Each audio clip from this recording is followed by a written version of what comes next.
memimpin kita di dalam firman. Baik, makasih Oce. Bisa dengar suara saya? Bisa, Pak. Oke. Ya, mari kita berdoa. Kita mau menyerahkan pembahasan kita malam ini ke dalam pimpinan Tuhan. Mari kita berdoa.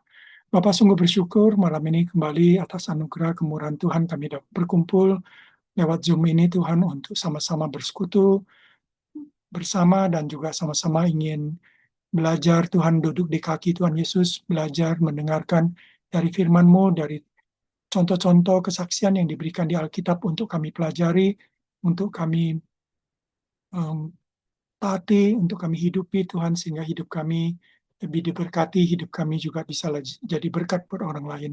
Tuhan, kuduskanlah kami, setiap kami, dan juga mampukanlah berikankah hati kami yang haus akan firman-Mu, haus untuk belajar, haus untuk dibentuk oleh Tuhan, haus untuk mengalami pemurnian dan juga pendewasaan dari Tuhan untuk supaya kami lebih bijak dalam hidup ini. Tuhan mampukan juga kami untuk bisa mengikutinya tanpa banyak gangguan. Tuhan beri kami konsentrasi dan pikiran kami dan juga ketenangan jiwa dan pikiran kami untuk kami bisa mengikutinya dengan baik. Dan juga beri kami sukacita Tuhan sehingga kami mengikutinya juga dengan sukacita, dengan damai sejahtera yang Tuhan berikan kepada kami. Kami berdoa juga untuk urapan Roh Kudus, supaya Roh Kudus, Roh Pembimbing kami akan menuntun baik yang berbicara maupun yang mendengar, sama-sama kami mendapatkan apa yang Tuhan ingin ajarkan pada kami. Tuhan pimpinlah dari awal sampai akhir, pakailah peralatan yang kami pakai, baik laptop, handphone, maupun juga jaringan internet, listrik, kiranya semua boleh mendukung Tuhan untuk acara pada malam ini. Segala hormat puji kami naikkan hanya dalam nama Tuhan Yesus, Tuhan dan Juru Selamat kami yang hidup. Amin. Selamat malam teman-teman. Malam Semoga Bang sehat-sehat ya. Malam, Pak. Saya mungkin harus beritahu internet di rumah ini sekarang ini lagi kurang baik. Jadi kadang-kadang suka putus bahkan terpental sendiri gitu. Jadi ya kita harus sabar-sabar ya nanti kalau ada dia akan masuk lagi biasanya begitu. Tapi mudah-mudahan enggak, mudah-mudahan ada mujizat Tuhan malam ini tidak terjadi apa-apa. Kita berharap saja. Saya akan share apa yang mau disampaikan pada malam ini.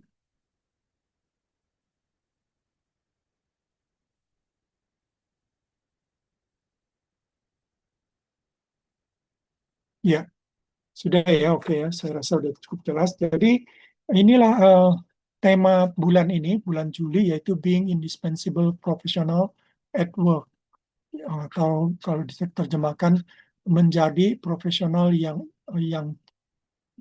apa ya tidak tergantikan, yang tidak akan diganti gitu ya, yang berharga lah karena dipakai juga eh, menjadi seorang yang sangat berharga, sangat dibutuhkan kurang lebih itu di tempat kerja gitu. Kenapa kita bahas ini? Nanti saya akan bukakan ya tentang latar belakang pemilihan tema ini. Nah, ini dunia kerja kita yang kita hadapi dalam dalam jadi ini latar belakangnya saudara di tengah perekonomian yang sulit, jadi kita harus akui belakangan ini bukan cuma di negara kita tapi negara Eropa, Amerika juga mengalami perekonomian yang cukup sulit ya, dan juga serba tidak pasti ya um, karena banyak hal yang membuat ketidakpastian, termasuk juga presiden-presidennya ya, termasuk Trump yang kadang-kadang kita bingung dengan kebijakannya itu bisa membuat banyak ketidakpastian. Dan saat mungkin kita alami pemutusan hubungan kerja dari tempat kerja kita. Ini yang dikhawatirkan teman-teman karena makin banyak yang kehilangan pekerjaan karena kesulitan ekonomi ini. Itu yang menjadi concern kita gitu ya, bahwa jadi ini juga membawa kekhawatiran bagi teman-teman karena teman-teman terutama yang sudah menikah gitu ya kan itu punya banyak kewajiban ya entah itu kewajiban untuk mengasuh anaknya, untuk membesarkan anaknya, sekolah anaknya ataupun mungkin banyak cicilan-cicilan untuk rumah, untuk mobil dan sekolah anak kita cicil semuanya dan itu semua akan terganggu kalau kita mengalami pemutusan hubungan kerja sehingga tentu sangat mengkhawatirkan ya sangat menakutkan. Tapi ini pasti akan terjadi, maksudnya kita nggak bisa hindari ya kesulitan ini. Perusahaan-perusahaan tuh hampir semua perusahaan itu ingin efisiensi. Jadi kata efisiensi ini menjadi kata-kata yang memang sangat dibutuhkan oleh perusahaan tapi sangat menakutkan untuk para pekerja karena dengan efisiensi berarti pengurangan pekerja gitu. Karena sedapat mungkin kalau bisa dikurangin supaya efisien gitu. Kalau nggak efisien maka akan defisit dalam dalam bisnis maupun dalam misalnya anggaran kantor akan mengalami defisit termasuk rumah sakit, sekolah, universitas gitu ya. Jadi untuk supaya tidak defisit satu-satunya yang bisa income mesti dinaikkan. Kalau income nggak bisa naik juga karena penjualan susah, maka efisiensi deh cost-nya yang dikurangin.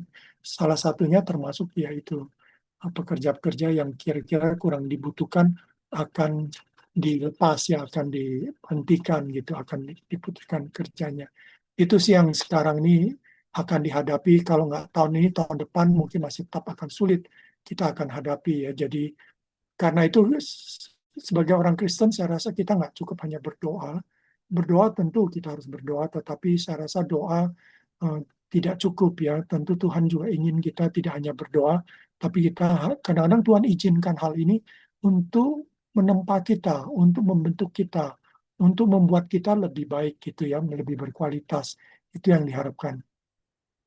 Jadi menghadapi situasi seperti ini sangat penting jika kita bisa jadi profesional yang tidak bisa digantikan, indispensable atau yang terus dipertahankan. Yang kalau jadi atasan-atasan kita akan mengatakan kalau yang lain bisa dilepas, tapi kalau dia jangan gitu, karena dia kita butuhkan sekali. Nah itu kalau yang dibutuhkan sekali itulah dia tuh kayak tidak tergantikan gitu, indispensable.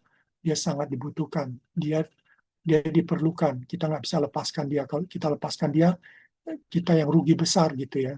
Itulah yang kita harapkan kita bisa jadi orang seperti itu sehingga kita tapi kita tidak lakukan itu hanya untuk semata-mata untuk egoisnya kita, hanya untuk kepentingan kita, enggak. Kita berharap dengan kita tidak dilepas, kita malah ikut berjuang supaya perusahaan itu bisa survive, dan akhirnya karyawan-karyawan lain pun kalau bisa jangan diputus kerjakan atau dihentikan, karena kita juga concern sama kehidupan keluarga mereka dan seterusnya. Jadi kalau kita dipertahankan di perusahaan itu, bahkan mungkin kita jadi profesional yang rela.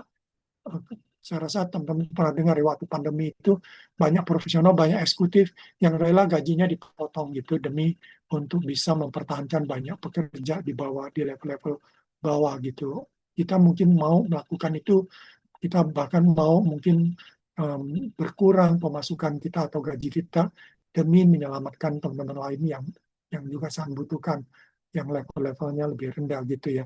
Itu sih yang kita harapkan gitu. Nah, tujuan dari topik ini adalah kita akan belajar ya. Jadi tujuannya kita akan belajar dari contoh Alkitab tentang seorang yang ada nggak sih di Alkitab orang yang sangat indispensable profesional gitu. Ya kita lihat sih ada yaitu Daniel itu. Jadi dia adalah salah satu contoh Alkitab seorang yang tidak tergantikan. Dari mana kita tahu? Karena 4 kali kerajaan dia tetap dipakai gitu. Kenapa? Kualitas apa yang Daniel miliki sampai dia menjadi profesional yang tetap dipertahankan? Apa saja yang dilakukan Daniel untuk memiliki kualitas seperti itu sehingga dia menjadi profesional yang tidak tergantikan? Jadi saya yakin ini nggak given gitu. Ya, jadi nggak given, nggak begitu saja Daniel dapat kualitas itu, tapi itu merupakan hasil kerja keras. Daniel, ada peran Allah yang menyebabkan dia menjadi seorang yang dipertahankan di dalam pekerjaannya ya, tempat kerjanya. Di sesi kedua nanti ini sesi pertama kita akan belajar dari Alkitab. Sesi kedua mungkin lebih banyak membahas lebih umum lah ya tentang sekarang ini kualitas pengetahuan, wawasan, karakter, attitude, keterampilan apa yang dibutuhkan sekarang ini untuk menekuni panggilan kita di tempat kerja ini maupun yang akan datang. Jadi kita juga menyiapkan diri untuk yang akan datang gitu. Kalau yang akan datang banyak akan digantikan AI, kita udah siap untuk tidak tergantikan karena kita lebih hebat dari AI. Kita bahkan menguasai AI untuk mengembangkan pekerjaan misalnya seperti itu dan kita berharap dengan kita dipertahankan kita bisa memuliakan Tuhan menjadi berkat bagi banyak orang. Ini kita belajar dari Daniel. Daniel dipertahankan dan dia memuliakan Tuhan ya kan dan juga menjadi berkat bagi banyak orang.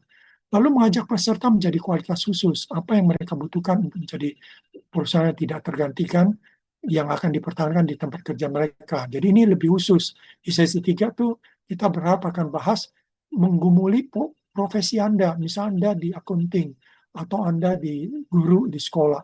Itu kualitas apa yang khusus yang perlu Anda miliki sehingga Anda tidak akan begitu mudah untuk dihentikan dari pekerjaan. Anda akan dipertahankan di situ karena Anda orang yang sangat dibutuhkan gitu ya. Jadi itu yang ketiga ini. Ini sama seperti misalnya kalau saya cerita dikit tentang istri saya. Jadi kali dia istri saya itu dia sangat dipertahankan padahal dia udah pensiun. Dia kan umurnya udah 68 tahun ini gitu. Tapi dia tetap dipertahankan oleh direktur karena dia sangat dibutuhkan. Kalau nggak ada dia gitu, banyak pelayanan di rumah sakit itu akan ditutup gitu. Itu satu kerugian yang besar karena pemasukan rumah sakit dari bagian dia saja bisa ratusan juta yang jadi pemasukannya misalnya. Jadi itu salah satu yang menyebabkan kali dia sampai sekarang dipertahankan gitu ya, nggak dilepas gitu. Bahkan prediksi saya sampai 3 sampai 5 tahun ke depan dia masih akan dipertahankan sampai mungkin ada pengganti yang cukup siap untuk menggantikan dia. Tapi untuk menghasilkan seorang pengganti kali dia itu sangat tidak mudah karena apa yang kali dia lakukan itu sangat jelimet ya, sangat tidak mudah, sangat sangat rumit gitu untuk itu dan tidak semua orang suka.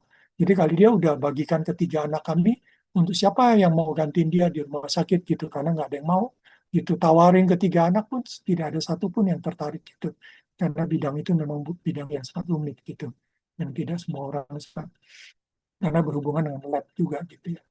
Ya ini salah satu misalnya. Jadi kalau Anda menjadi seorang di tempat profesi Anda sebagai apa gitu, bidang panggilan Anda sebagai apa, bagaimana Anda memilih kualitas-kualitas yang sangat diperlukan gitu sehingga Anda akan tetap dipertahankan ya sehingga Anda juga akhirnya bisa tetap menjadi kesaksian bagi Tuhan memuliakan. Jadi keluarga besar orang yang tidak percaya pun bisa melihat kesaksian kita bahwa kita tetap bisa bekerja karena kita memiliki keunggulan gitu ya yang itu supaya berkat Tuhan juga sih. Jadi berkat Tuhan itu tidak datang given gitu, kita terima begitu saja. Tapi berkat Tuhan datang karena ada hal-hal yang membuat berkat Tuhan itu datang kepada kita. Itu yang kita mau pelajari dalam sesi-sesi, 3 sesi di sini ya. Sesi 2, oke, agendanya ya. Jadi sesi 1, saya yang akan bicara dan sesi dengan indispensable professional in the Bible. Kita akan lihat sekarang indispensable profesionalnya di Alkitab. Jadi hari ini belajar dari Alkitab gitu. Kalau minggu depan sesi kedua itu Kak Wanli ya. Jadi Kak Wanli akan bahas tentang the quality of indispensable professional at work. Kualitas apa sih yang sekarang sangat dibutuhkan? AI kan salah satu yang perlu kita kuasai apapun gitu ya. Nanti kita akan coba pelajari. Tapi Kak Wanli punya kebebasan sih untuk kalau Tuhan pimpin dia untuk kira-kira apa dia sebagai profesional dia tentu lebih tahu lagi apa yang mungkin dibutuhkan oleh teman-teman dan juga teman-teman bisa diskusi ya minggu depan tentang kualitas-kualitas apa yang mesti kita kembangkan, kita miliki. Lalu sesi ketiga ada Bang Joni Simatupang yang akan bawa tentang ini lebih spesial. Jadi ini spesial. Jadi bagaimana menjadi profesional yang tidak tergantikan, yang sangat dibutuhkan di tempat kerjamu. Jadi kalau ini umum, tapi di sini yang ketiga ini udah di tempat kerja kita, di posisi kita, di panggilan khusus kita. Itu apa yang perlu kita miliki gitu ya. Itu di sesi ketiga akan lebih fokus ke sana gitu. Tapi kembali lagi, Bang Joni juga punya kebebasan sih untuk inovasi ataupun untuk kreatif mengembangkan apa yang dia rasakan atau menjadi beban apa yang mungkin dia rasa Tuhan pimpin dia untuk dia sampaikan kepada teman-teman. Tapi ini hanya plan saja, plan kami untuk 3 sesi. Jadi bulan ini adalah kerjasama kita dengan jadi GCLC dan WIN gitu ya. Jadi WIN memang fokus ke dalam dunia kerja ini ya. Jadi kita bahas tentang dunia kerja karena memang WIN panggilannya untuk membekali profesional Kristen dalam teologi kerja, dalam puasan tentang kerja, dan juga menghadapi isu-isu dalam kerja gitu ya. Jadi kali ini kita membahas tentang isu kesulitan untuk mempertahankan diri di tempat kerja kalau terjadi efisiensi dan seterusnya.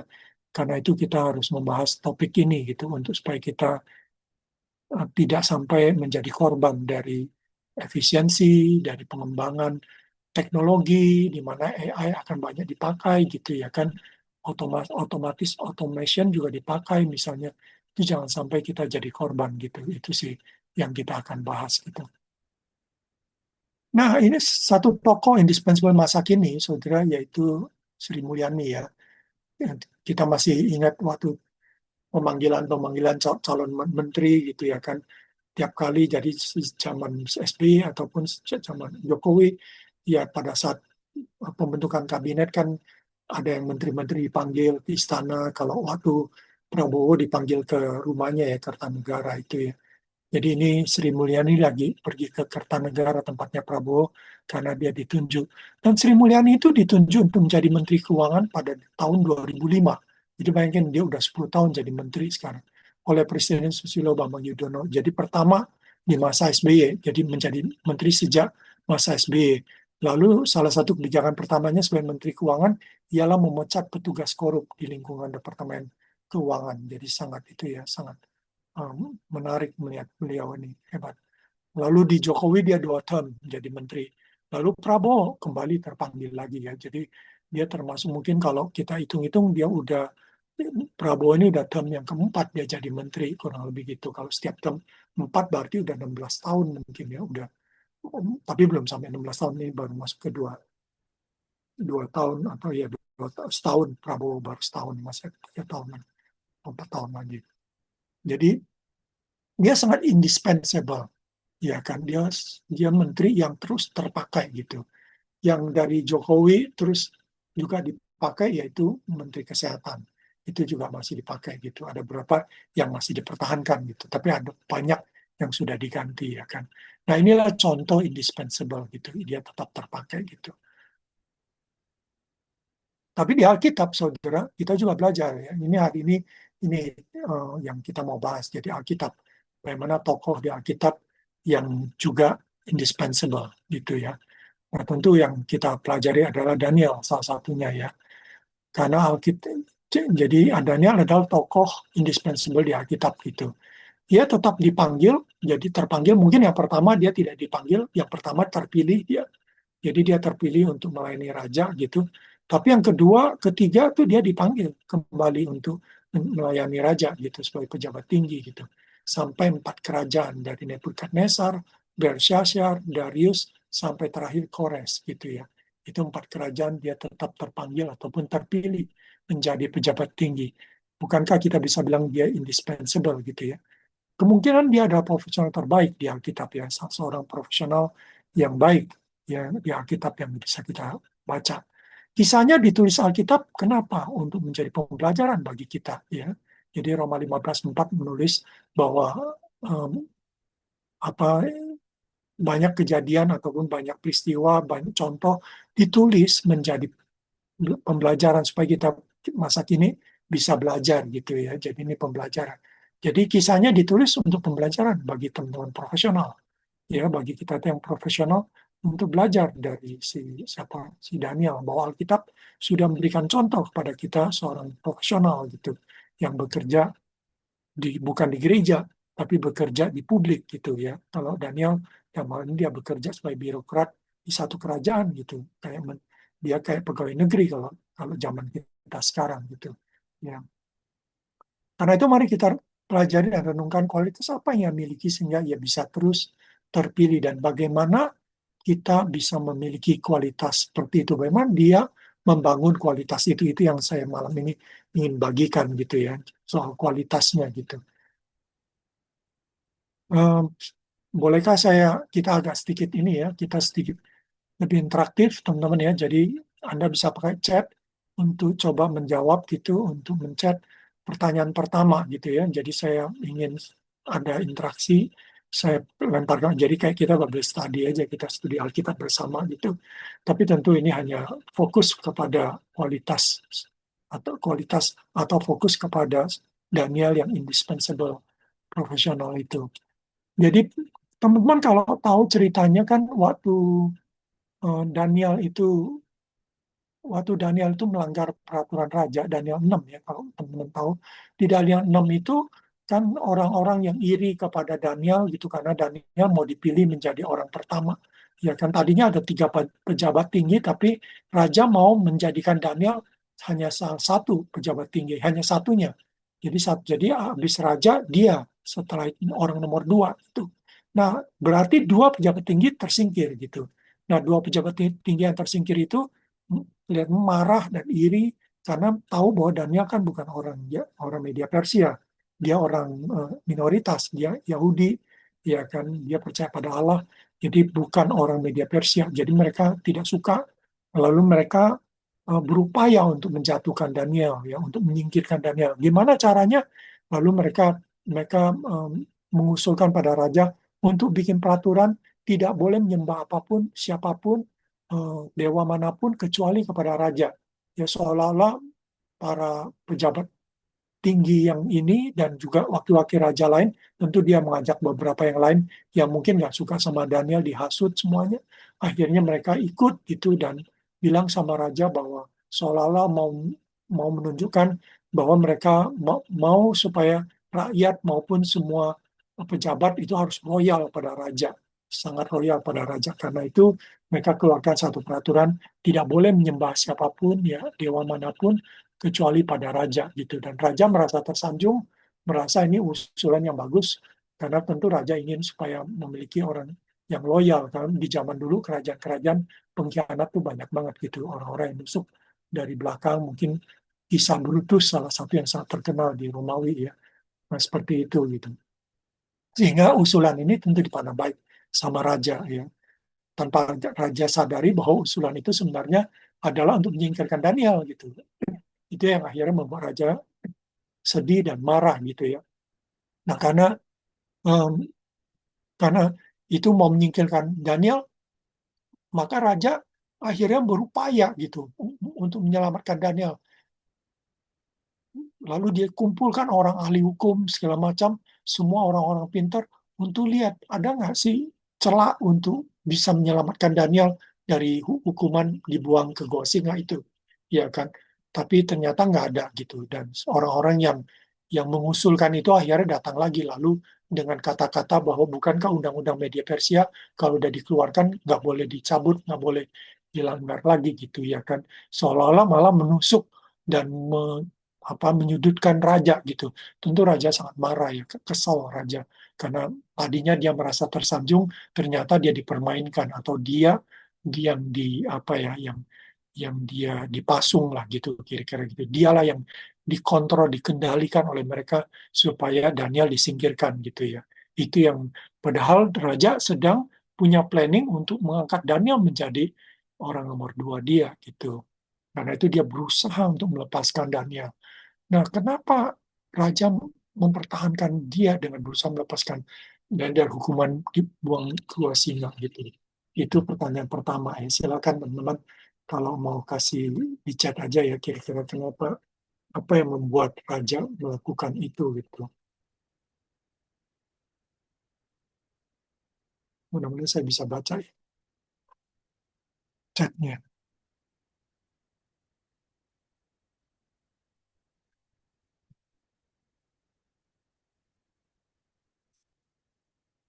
Ada usul? Ada masukan? Kenapa raja mempertahankan, mengusahakan, mengupayakan supaya Daniel tidak dibuang ke gua singa gitu?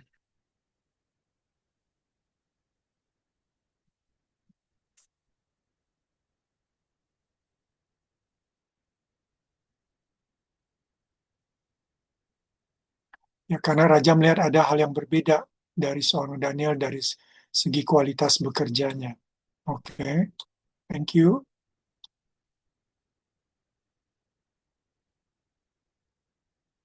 Ada Daniel pinter ya, karena Daniel diberkati Allah, orang yang dipercaya, karena Daniel berintegritas, karena raja sudah mengenal Daniel dengan baik dan prinsip sebelumnya.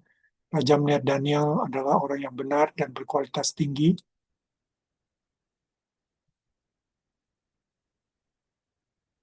karena Daniel lebih berhikmat dari yang lain.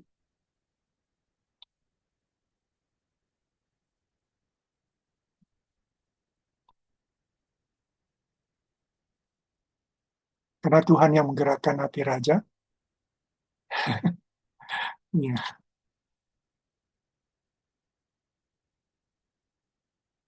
Ada roh yang luar biasa yang membedakan dia dengan yang lain. Yes.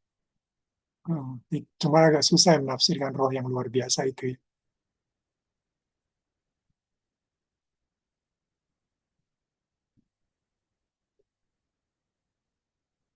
Dan kalau kita tahu ceritanya kan, bahwa Daniel ini setelah itu kan raja udah nggak bisa berbuat apa-apa, nggak bisa.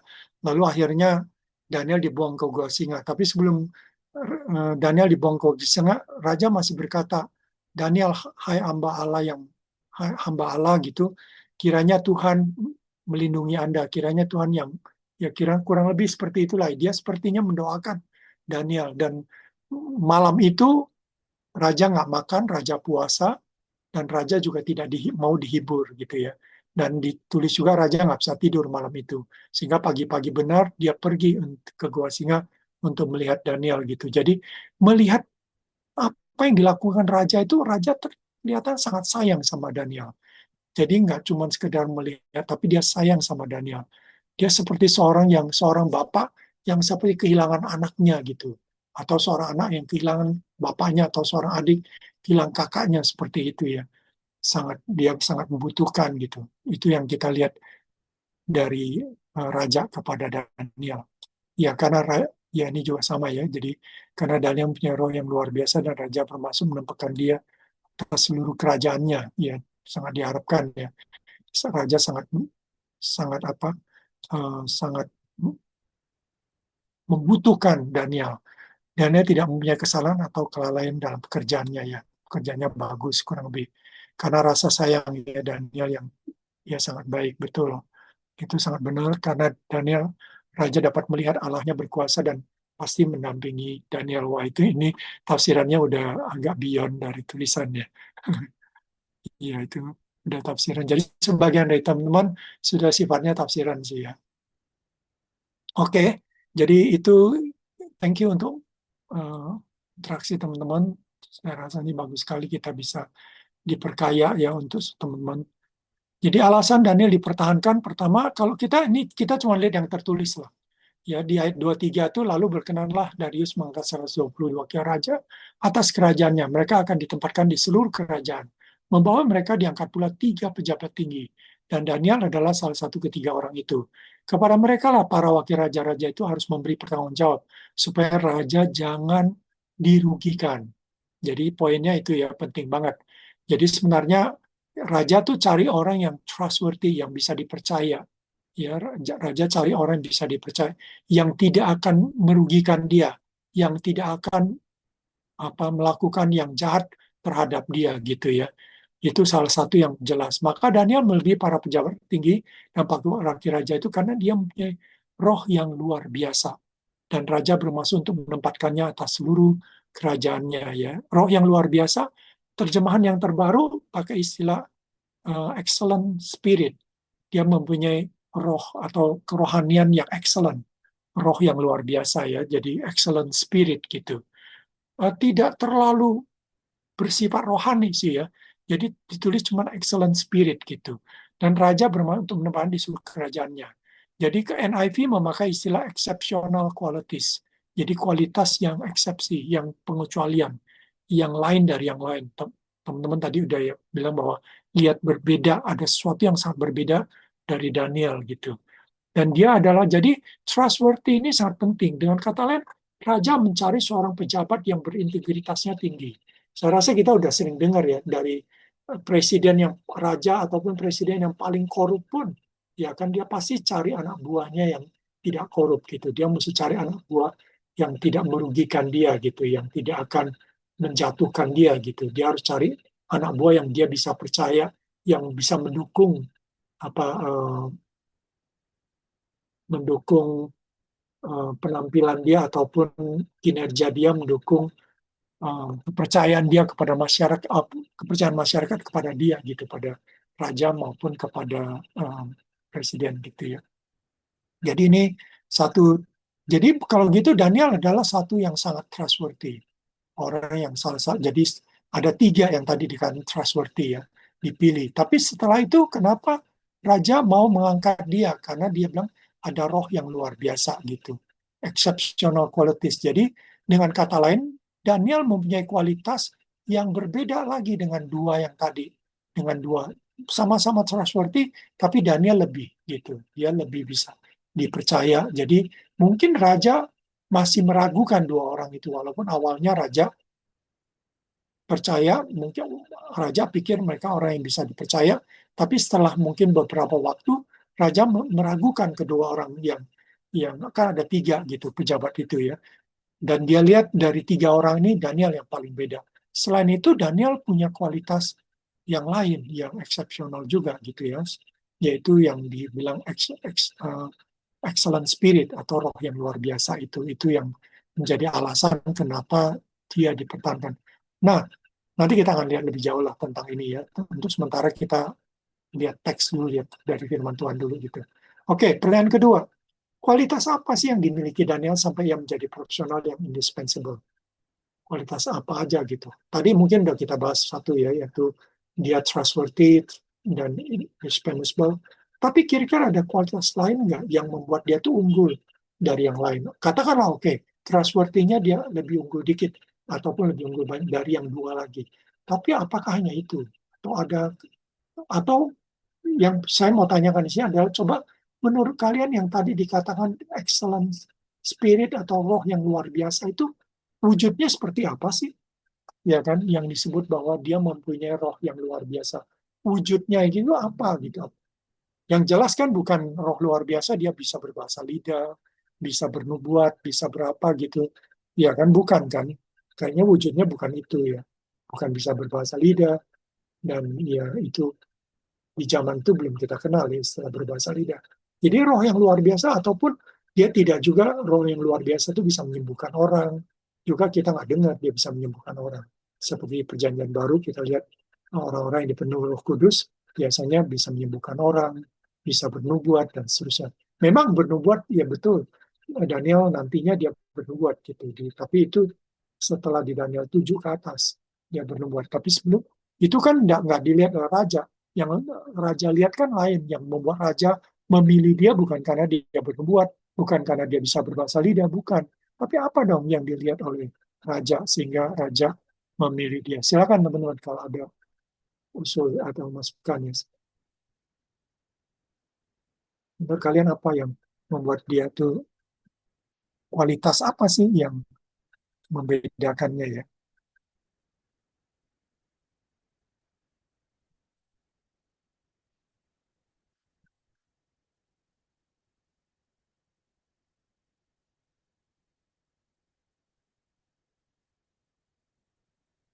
Oke, setia. Ya ada lagi yang lain? Berintegritas, ya tadi saya sudah ya. Punya kepribadian yang baik, ya ini masih terlalu umum nih, baik. Beriman, oke. Dan ini orang yang pintar dan berhikmat, jujur, berintegritas, yes. Jadi cukup lengkap. Otentik ya. Mandar-mandar otentik, oke. Maksudnya nggak pura-pura gitu ya, orangnya otentik, orangnya asli. Ya, dia disiplin, oke. Yang memiliki disiplin yang baik. Mungkin disiplinnya Anda bisa lihat dari itu ya. Apakah yang lain tidak disiplin? Ada lagi yang lain? Oke, kalau nggak ada, dapat dipercaya ya hampir sama lah ya. Itu semua semua tugas yang menjadi job desk-nya tidak ada yang tidak dikerjakan. Cara memimpin yang baik, oke.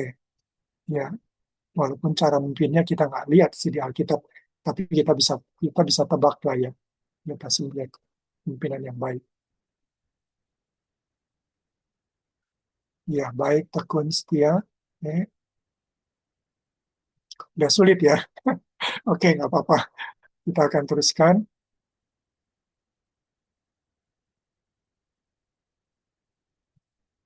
Ya, kualitas unggul Daniel ya. Lalu kita kembali ke Daniel 1. Lalu Raja berkita ke Aspenas, kepala istananya, untuk membawa beberapa orang Israel. Pertama berasal turun raja dan dari kaum bangsawan. Ini unggul lah ya. Nggak semua kita bisa dipilih seperti itu. Karena harus keturunan raja dan dari kaum bangsawan. Orang-orang muda yang tidak ada celah, ini juga luar biasa. Ya biasa anak muda tuh banyak celaknya gitu. Berperawakan baik, ini juga nggak semua orang bisa, ya kan. Jadi perawakannya baik, gagah lah kayak gitu. Mungkin ganteng juga kali ya. Terus memahami berbagai hikmat, ini juga nggak gampang ya.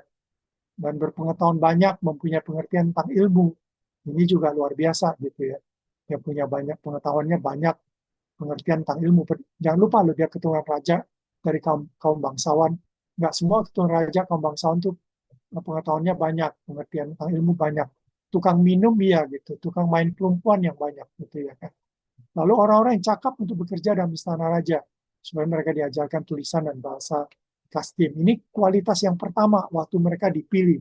Jadi dari awal pun kualitasnya itu sudah sangat beda gitu ya. Dia memang udah kelihatan kelasnya itu kelas bangsawan lah kira gitu ya. Jadi bisa bayangkan nggak kalau kelas bangsawan? Mungkin nggak norak orangnya, orangnya cukup elegan gitu ya, orangnya cukup elegan dan seterusnya. Itu tutur katanya sangat sopan karena orang keturunan bangsawan, ya keturunan raja, bukan kelas apa ya kelas rakyat biasa yang biasanya agak kurang punya etika ataupun tutur kata yang baik, sopan yang baik itu. Lalu Daniel memiliki keunggulan ya. Dalam tiap-tiap hal memerlukan kebijaksanaan pengertian yang ditanya raja. Jadi ini waktu ujian. Jadi waktu mereka udah dididik 3 tahun, mereka diuji oleh raja. Jadi raja sebagai dosen pengujinya gitu. Didapatinya bahwa Daniel dan teman-temannya itu 10 kali lebih cerdas daripada semua orang berilmu dan semua ahli jampi di seluruh kerajaannya. Jadi dari segi kepintaran, dari segi apa ya penguasaan materi segala macam dia 10 kali lebih cerdas gitu. Entah apakah itu IQ juga bahwa dia mereka cukup tinggi, saya nggak tahu ya. Itu masih tafsiran, nggak berani saya bilang itu pasti. Enggak. Tapi di sini cuma dikatakan 10 kali lebih cerdas, 10 kali lebih kompeten, lebih mampu daripada orang-orang berilmu yang lainnya gitu di Babel, di negara Babel waktu itu. Jadi Allah beri dia kemampuan yang khusus untuk Daniel, tapi untuk ketiga temannya juga kemampuan untuk apa ya, untuk pengetahuan segala macam. Tapi secara khusus untuk Daniel dia bisa menafsirkan mimpi. Itu salah satu kelebihan dia gitu. Di Daniel 1:17 kita lihat Allah tuh mengkarunia. Kenapa Allah mengkaruniakan? Karena mereka seorang yang sangat berkenan kepada Tuhan.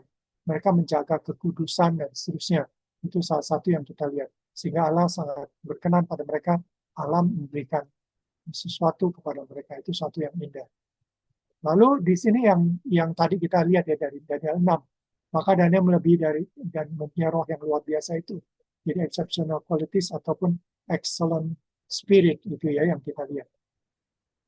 Nah, kalau excellent spirit, saudara, saya lebih lihat bahwa ini mirip seperti buah roh gitu. Jadi cara buah roh itu, jadi sebenarnya di dalam diri Daniel, dia ada kasih, ada sukacita, ada damai sejahtera, ada kesabaran, ada kemurahan, ada kebaikan, ada kesetiaan, ada kelemah lembutan, ada penguasaan diri gitu.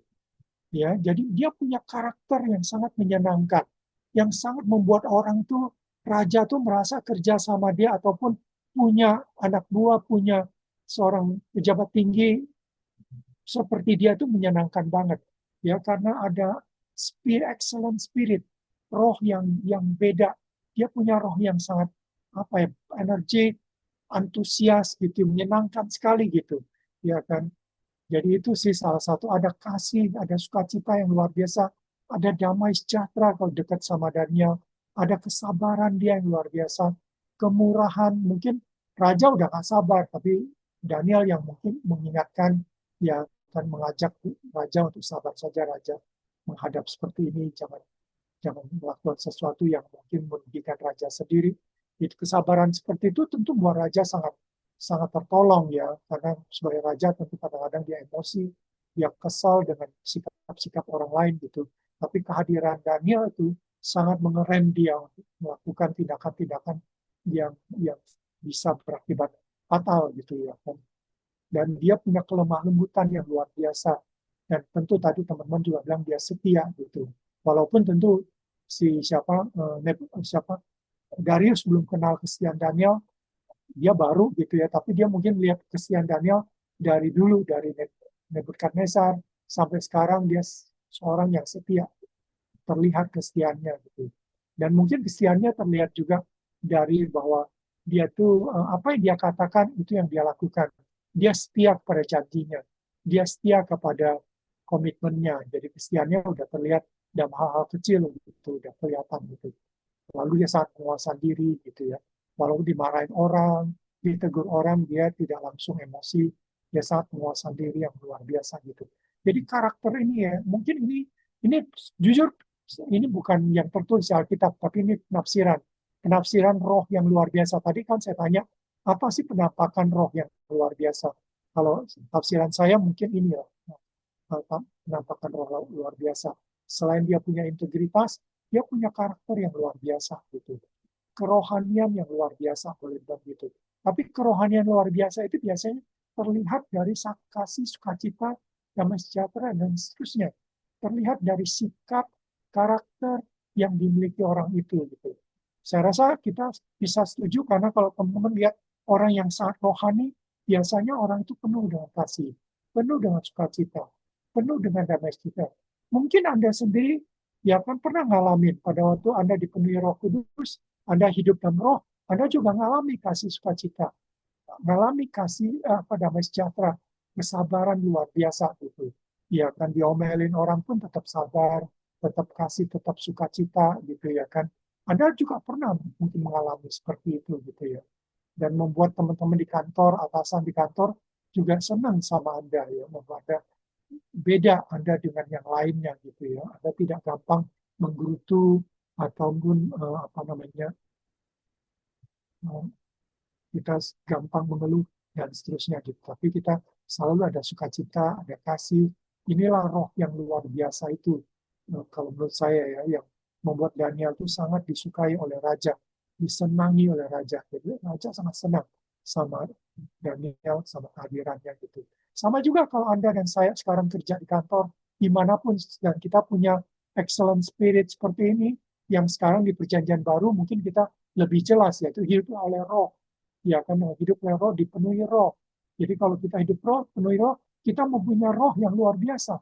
Ya kan, jadi kerohanian yang luar biasa. Roh Kudus hadir dan tinggal dalam diri kita dan membuat kerohanian kita luar biasa. Sehingga orang lihat kita punya roh yang luar biasa. Dan itu terwujud dari kasih, sukacita, damai sejahtera. Sehingga orang-orang senang. Orang-orang terberkati dengan kehadiran kita di kantor.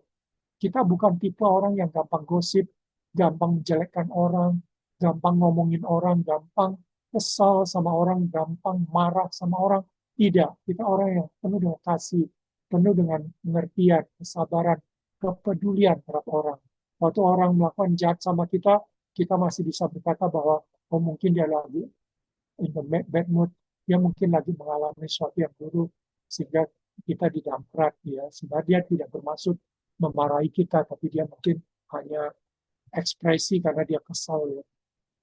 Jadi kita bisa begitu sabar, begitu pengertian waktu menghadapi hal yang kurang baik itu gitu. Itu sih yang saya lebih lihat dalam diri Daniel dengan kata-kata yang mempunyai roh yang luar biasa. Ini satu kualitas Daniel yang luar biasa gitu ya, yang membuat dia akhirnya raja ingin tentu karena ada penguasaan diri. Tadi teman-teman bilang dia disiplin lah, penguasaan diri terhadap pemakaian waktu, pemakaian wewenang dia, perkataan penguasaan diri terhadap perkataan dia tidak sembarangan. Ngomong itu membuat dia punya leadership yang baik. Itu membuat dia menjadi seorang yang raja merasa dialah yang dia mau dipakai oleh raja menjadi uh, pejabat tinggi yang menguasai seluruh kerajaannya sehingga dia mau dipromosi oleh raja. Kurang lebih seperti itu ya tafsiran kita gitu. Oke, saya stop lagi. Pertanyaan 3, teman-teman. Apa yang dilakukan Daniel untuk memiliki kualitas itu? Ya, menurut teman apa? Silakan di chat lagi, teman ya. Biar nggak ngantuk nih, ya. Biar lebih in lagi.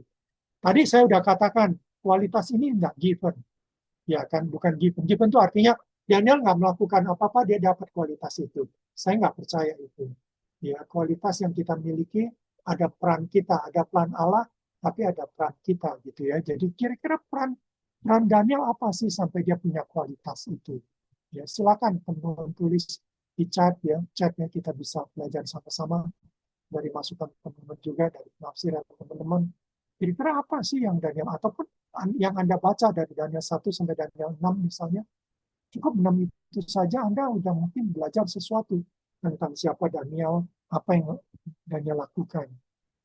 Silakan teman-teman kalau ada ya. Oke, ada kerja keras. Secara jasmani Daniel sehat dan bugar. Iya, Daniel cerdas dan pandai baca bawa diri. Oke, kerja keras. Sepertinya Daniel rajin baca buku. Yes, ya. Terus, oke, belajar juga ya. Dia belajar latihan dan belajar dari kesalahan. Oke, dia juga belajar dari kesalahan. Belajar dengan tekun, tidak gampang menyerah, disiplin. Oke, terus tetap menjaga hubungan yang baik dengan Tuhan, rajin berdoa, rajin belajar. Oke, thank you Siska. Ya, terus ini Sri ya, tekun dan ulet. Selin lagi, hidup dalam doa dan firman dan dihidupi firman itu maksudnya ya. Hidup dalam doa dan firman dan dihidupi. Memang ini cirinya PMK ya. Hendrik, disiplin yang tinggi. Oke, jadi dia punya disiplin tinggi ya. Gaby, disiplin rohani. Oke,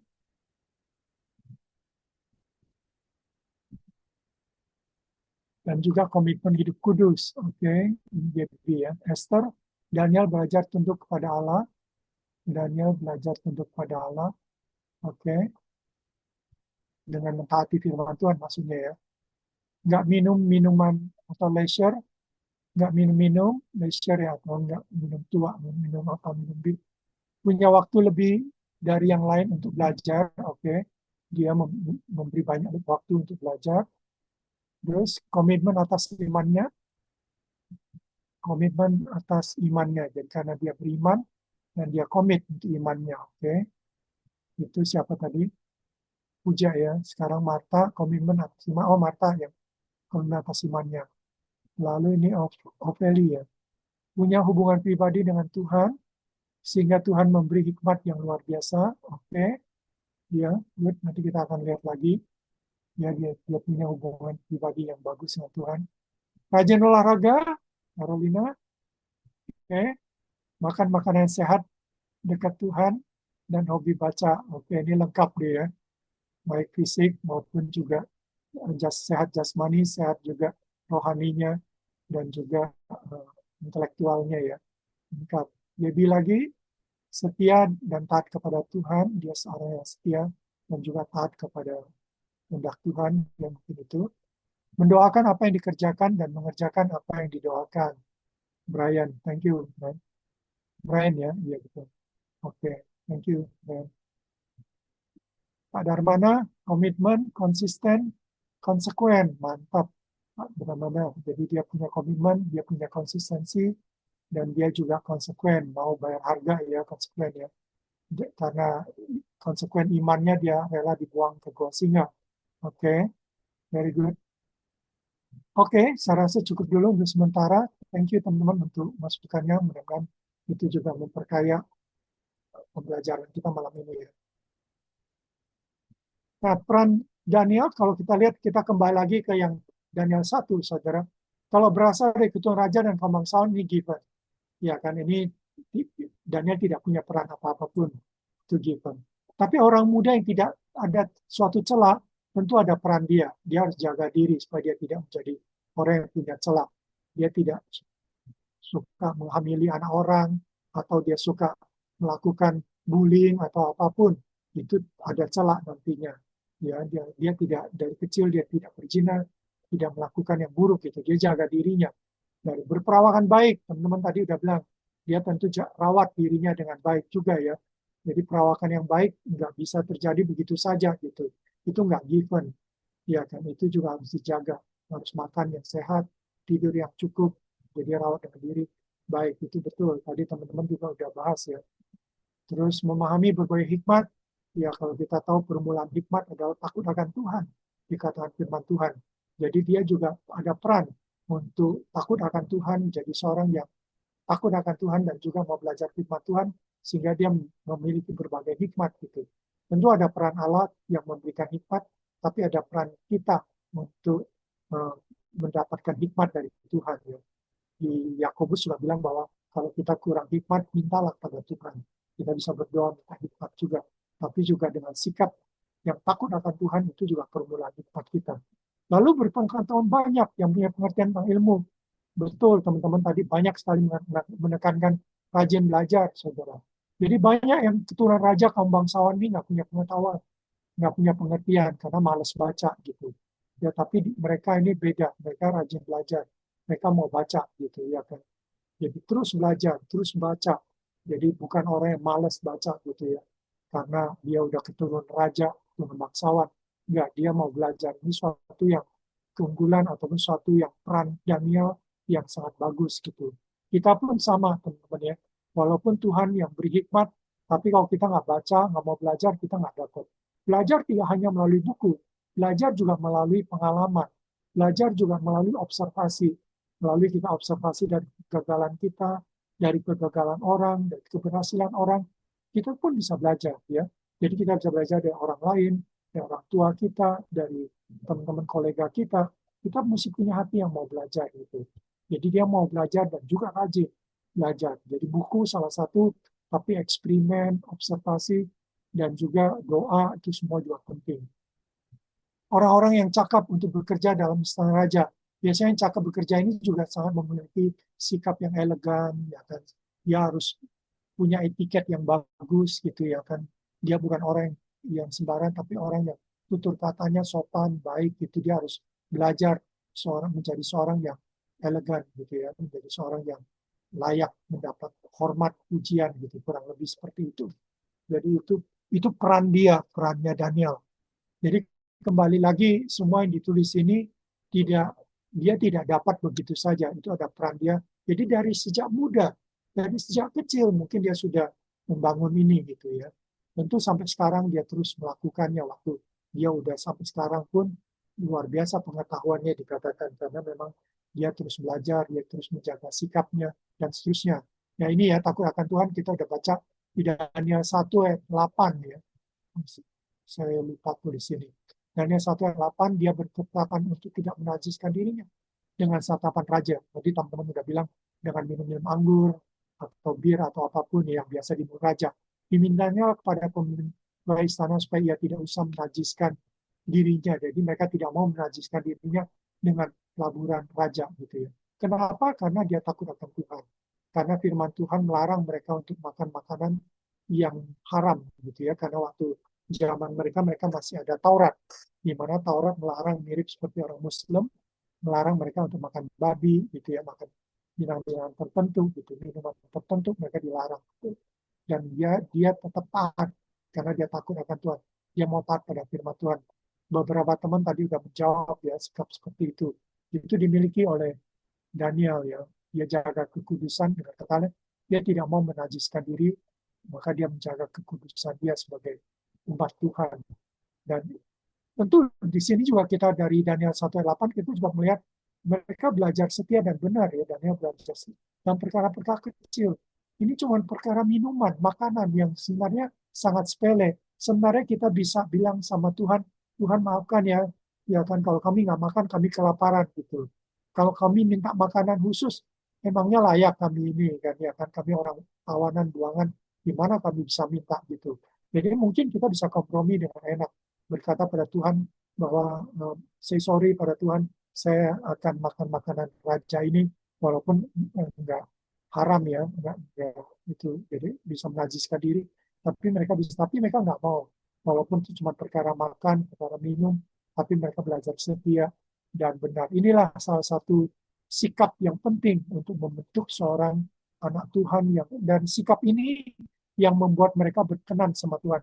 Kalau kita lihat akhirnya dari sikap mereka ini dengan ketetapan hati mereka untuk tidak menajiskan diri, maka Tuhan memberkati mereka.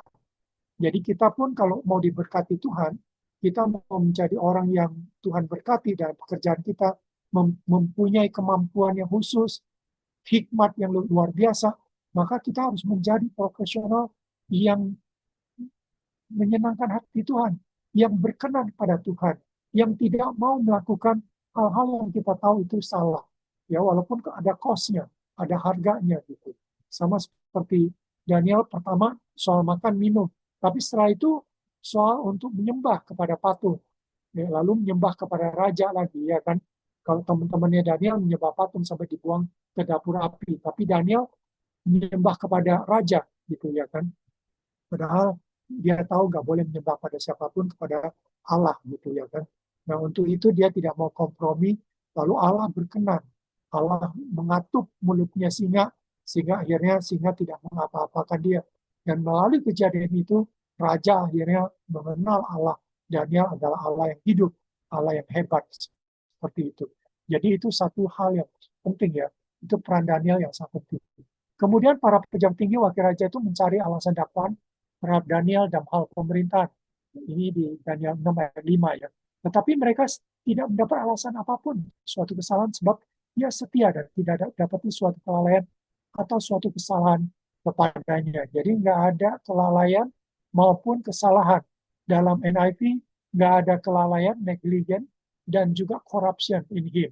Corruption itu bisa korupsi jabatan, menyalahgunakan wewenang, itu kesalahan-kesalahan yang jadi ini dalam hal government affair, mencari dakwaan dalam hal pemerintahan, bagaimana dia jadi leader, bagaimana dia jadi pemimpin, apakah dia korup, apakah dia makan uang, apakah dia menyalahgunakan wewenang, ya dicari kesalahannya, apakah dia punya kelalaian, seharusnya tanggung jawab dia, tapi dia tidak lakukan, itu semua dicari, tapi mereka tidak mendapatkan alasan apapun suatu kesalahan, ya tidak ada kesalahan yang dibuat oleh Daniel. Ini, tapi untuk dia tidak seperti ini kan ada perannya Daniel. Perannya adalah dia sangat menjaga integritas. Dia jaga integritasnya. Dia udah dipilih karena dia punya integritas, trustworthy. Raja udah pilih dia karena dia orang yang dapat dipercaya, yang punya. Tapi dia tetap jaga. Pada waktu dia jadi pejabat tinggi, dia tetap jaga integritasnya. Dia tidak tergoda dengan tawaran atau godaan seperti banyak yang terjadi ya. Waktu mereka staff, mereka belum korupsi. Waktu mereka pimpinan, eksekutif, mereka akhirnya tergoda untuk korupsi. Karena uang miliaran itu sangat menggoda mereka gitu. Tapi Daniel tidak.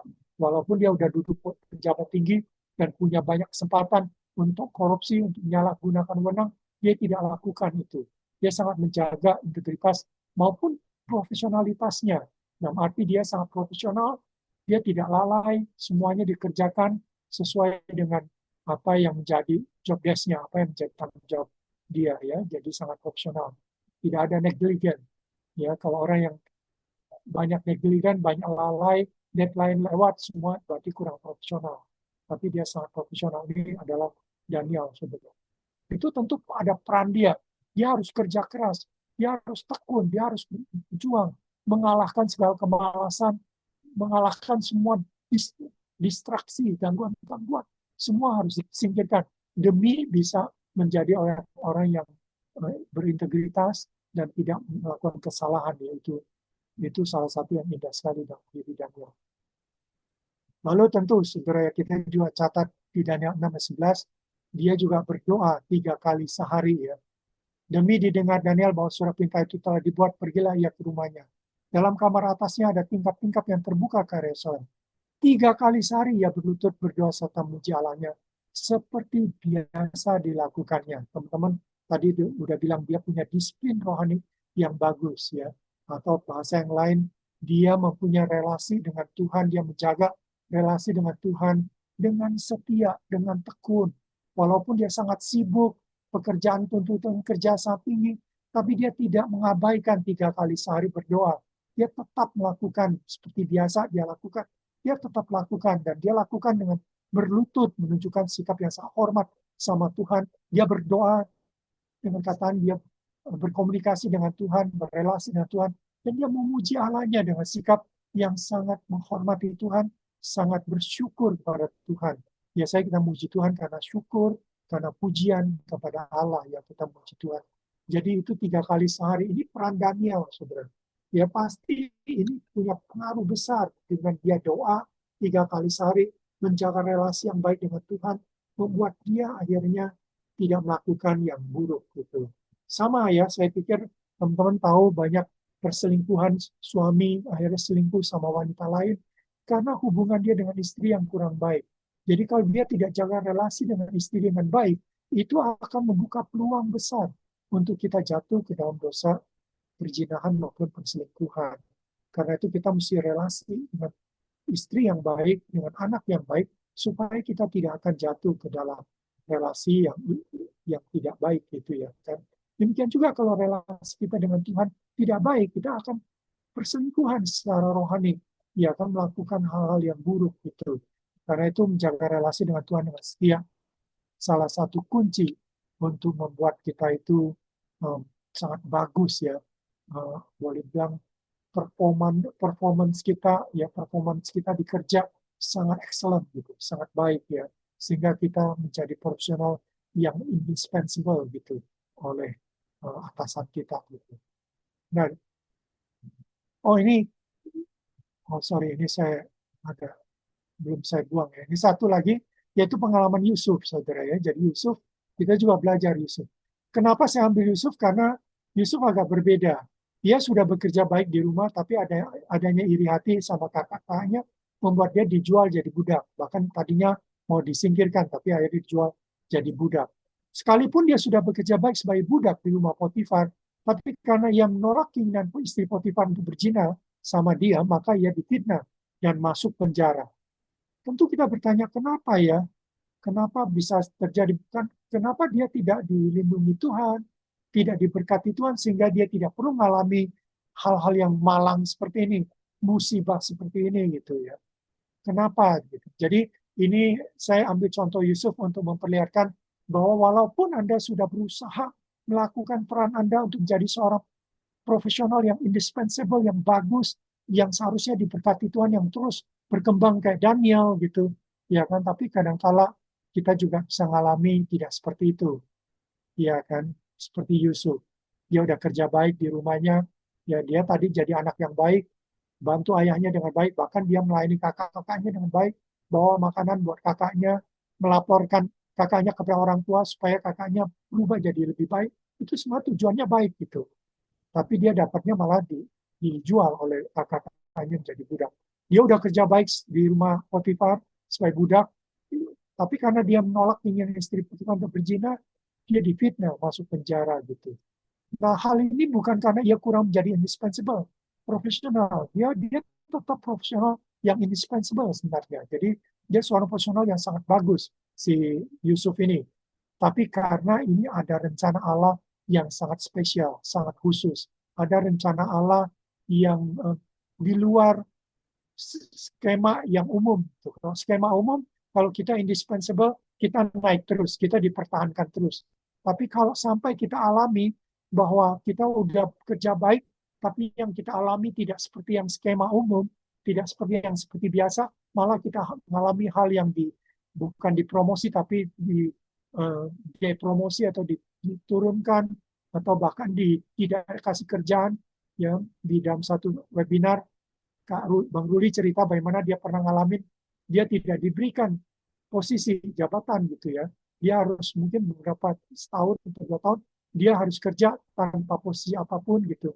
Bang Ruli pernah ngalamin, Pak Yosafat juga pernah mengalami seperti itu. Dia padahal udah seorang eksekutif, tapi setelah pulang dari Australia ambil MBA, dia malah tidak diberikan posisi gitu ya kan.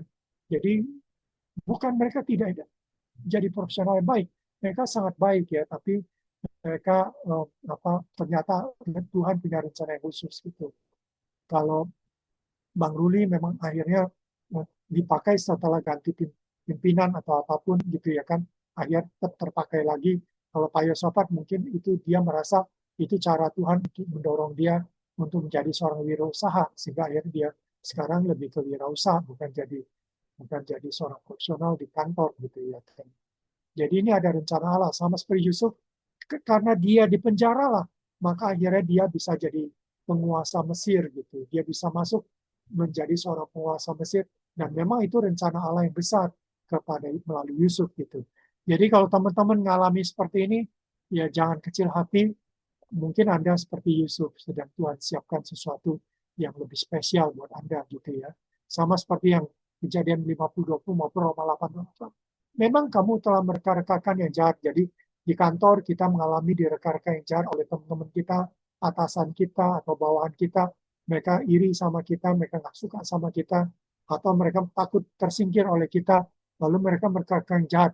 Tapi Allah bisa memakai itu, mereka-rekakan yang baik untuk kita. Jadi tidak mustahil bagi Allah untuk memakai orang-orang seperti itu, malah mereka-reka yang baik gitu ya, yang luar biasa yang Tuhan siapkan. Jadi itu kita juga harus sadar gitu bahwa Tuhan ya, jadi kita bisa saja Tuhan bisa izinkan iri hati, bencian, upaya penyikiran, kita juga mengalami godaan, kegagalan, kesalahan, kesuraman masa depan, kita sekarang hadapi gitu, kita semua bisa hadapi. Namun dengan kualitas yang unggul, kita akan jadi personal yang indispensable, tetap dipertahankan. Kalau kita tidak dipertahankan, memang Tuhan punya rencana yang khusus gitu ya. Untuk memiliki kualitas unggul, ada peran Allah, Allah memberkati Daniel, Allah juga memberkati Yusuf, dan Allah juga memberkati kita. Waktu kita berkenan pada Tuhan, kita mengambil sikap untuk tidak mau kompromi, mengambil sikap untuk lebih taat kepada Tuhan, lebih hormat kepada Tuhan. Tuhan berkenan, lalu Tuhan berkati kita. Itu ada peran kita gitu. Ya peran kita juga. Gitu. Memang ada peran Allah, tapi ada peran kita. Jadi peran kita harus upayakan dengan tekun. Tadi kita udah belajar peran kita harus terus belajar. Ya di salah satu YouTube saya dengar juga Brian Tracy, seorang motivator terkenal di Amerika, dia juga bilang untuk menjadi seorang indispensable profesional, kita harus komitmen di dalam, bahkan prioritas. Kita harus prioritas untuk continuous learning, untuk terus belajar, continuous learning. Ya, maka Anda kalau belajar terus, dan bahkan Anda mesti kuasai industri Anda. Kalau Anda bekerja di industri IT, Anda mesti sangat kuasai industri IT itu. Kalau Anda bekerja di industri kesehatan, Anda harus sangat menguasai industri kesehatan itu. Ya, sehingga Anda menjadi seorang yang sangat punya tadi dikatakan punya pengetahuan yang banyak, yang luas, dan seterusnya. Sehingga Anda bisa dipakai. Kalau Anda seorang pemimpin, Anda harus menguasai wawasan, prinsip-prinsip kepemimpinan, ya kan, maupun juga skill leadership dan juga sikap-sikap seorang pemimpin dan seterusnya. Jadi kita harus menguasai industri kita. Jadi ada banyak hal-hal yang lebih praktis akan dibahas di sesi 2 dan 3. Hari ini kita cuma lebih banyak lihat dari firman Tuhan gitu ya. Sorry, ini ada terulang. Sorry. Nah, jadi penutupannya adalah kita ini dalam kehidupan kita ini sekarang kita kalau di teologi ortodoks, saudara, kita ini hidup dari creation, kita bekerja ya di penciptaan. Di penciptaan Tuhan berikan pekerjaan gitu. Tapi waktu kita jatuh dalam dosa, kita tetap juga bekerja. Ya kan, walaupun kita sekarang jatuh dalam dosa, manusia pertama jatuh dalam dosa, maka semua kita sekarang juga jatuh dalam dosa, kita tetap akan bekerja. Ya. Bekerja bukan karena kutukan. Bekerja itu adalah panggilan Allah waktu creation, mandat penciptaan. Ya, mandat penciptaan diberikan di Kejadian, kita baca bahwa Allah memberikan mandat untuk kita beranak cucu, penuhilah bumi dan taklukkanlah bumi. Nah, kata taklukkan bumi itulah kata-kata untuk bekerja, ya kan, kata-kata untuk belajar, menguasai ilmu pengetahuan dan teknologi untuk menaklukkan bumi, menguasai manajemen untuk bagaimana menjadi penata layanan bumi yang baik. Sebenarnya harus belajar tentang lingkungan, tentang manajemen dan seterusnya. Ya. Walaupun kita sudah jatuh dalam dosa, tetap kita harus bekerja dengan baik gitu ya kan.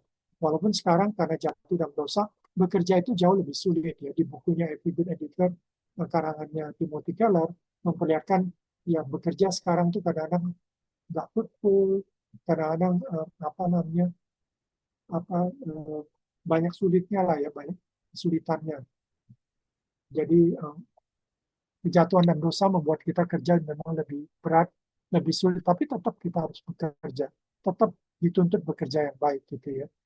Nah, bersyukur penebusan Kristus juga menebus kita ya dari orang-orang yang berdosa, orang-orang yang tadinya udah kehilangan harapan, orang-orang yang tidak punya visi tentang pekerjaan, orang-orang yang hidupnya gelap, tidak tahu apa tujuan kerja gitu. tujuan kerja hanya untuk cari nafkah buat makan, itu mah itu orang-orang berdosa lihatnya cuma itu, sangat short sighted, nggak bisa lihat jauh ke depan rencana Allah untuk pekerjaan itu apa gitu, nggak bisa lihat bagaimana pandang Allah terhadap pekerjaan. Karena itu di WIN kita belajar teologi of work karena kita mau belajar apa sih rencana Allah buat kerja, apa visi yang Allah berikan pada kita tentang kerja gitu, ya kan, supaya kita punya penglihatan tentang kerja sesuai dengan perencanaan Allah gitu. Sehingga kita terlibat dalam pekerjaan kita, kita terlibat dalam rencana Allah bagi pekerjaan itu sendiri, saudara. Dan rencana Allah tentang pekerjaan itu bersifat kekal, bukan bersifat panah, ya kan? Jadi kalau kita nggak punya teologi kerja, kita pikir kerja kita ini panah, gitu. Hanya untuk masa kehidupan, enggak. Kerja kita itu bernilai kekal, saudara. Jadi makanya firman Tuhan kan bilang apa kita bekerjalah dengan sungguh-sungguh karena upahnya besar gitu ya kan.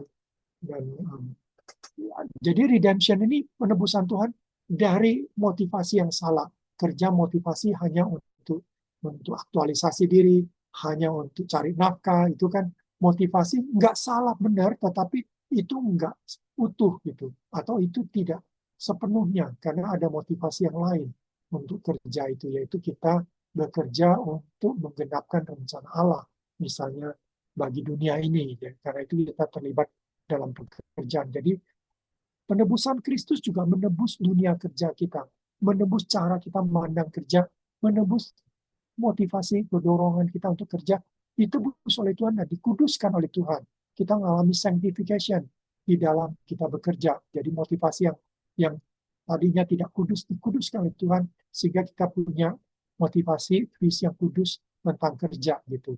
Dia punya etika kerja yang benar, dan seterusnya. Jadi kita diridim, ya diridim. Pekerjaan pun diridim dari pekerjaan yang tadinya banyak merusak, yang tidak berguna, tidak bermanfaat. Kita upayakan pekerjaan-pekerjaan yang kita lakukan itu harus bermanfaat, harus menjadi berkat bagi banyak orang, ya. Mendatangkan kesejahteraan bagi banyak orang. Itulah kita bekerja gitu. Lalu consummation, nanti tentu waktu Yesus datang kedua kali, semua pekerjaan kita akan dipulihkan.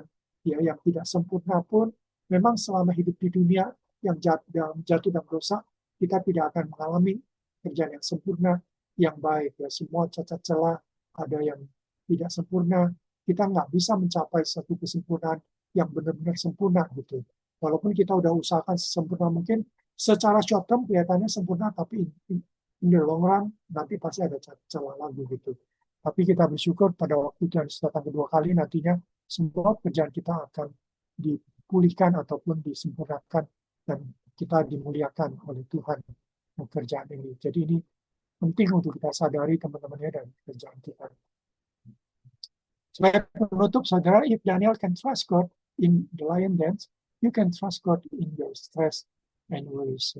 Jadi kalau Daniel bisa percaya pada Allah di gua singa gitu, apalagi kita seharusnya bisa percaya pada Allah dalam stres kita, dalam kekhawatiran kita akan ketidakpastian dan seterusnya. Kita tetap trust kepada Tuhan.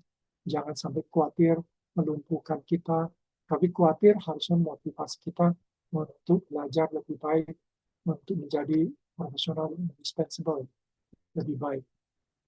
Kita lihat kalau Daniel begitu indispensable sampai Raja Darius, ini kata-kata Raja Darius, dia bilang, for he is the living God and he endure forever. Dia adalah Allah yang hidup dan dia akan ada selamanya. His kingdom will not be destroyed. Kerajaannya tidak akan hancur. Ya kan, his dominion will never end. Ya, kuasanya tidak akan berakhir. Di Daniel 6:26 ini kata-kata dari Raja Darius setelah dia melihat keajaiban Allah. Daniel bisa menyelamatkan Darius dari gua singa, dari perkaman singa. Dia sampai memuji-muji Allah dengan kata-kata seperti ini. Bukan Allah yang mati seperti Allah-Allah di zaman dulu yang mati, yang mereka sembah adalah patung yang mati, kayu yang mati, tetapi ini Allah yang hidup, yang akan ada selamanya, yang tidak fana, tapi kekal sifatnya. Dan kerajaannya juga tetap berkuasa. Dominionnya, rules-nya tetap semuanya indah. Ya, saya rasa cukup mungkin ya saya sampai di sini. Kemudian saya kembalikan ke Uce, silakan kalau mau. Apakah silakan ya kalau mau menjawab dan seterusnya silakan. Baik, terima kasih banyak Pak Tadius penjelasannya. Ya, silakan. Saat ini kita akan masuk ke dalam sesi tanya jawab.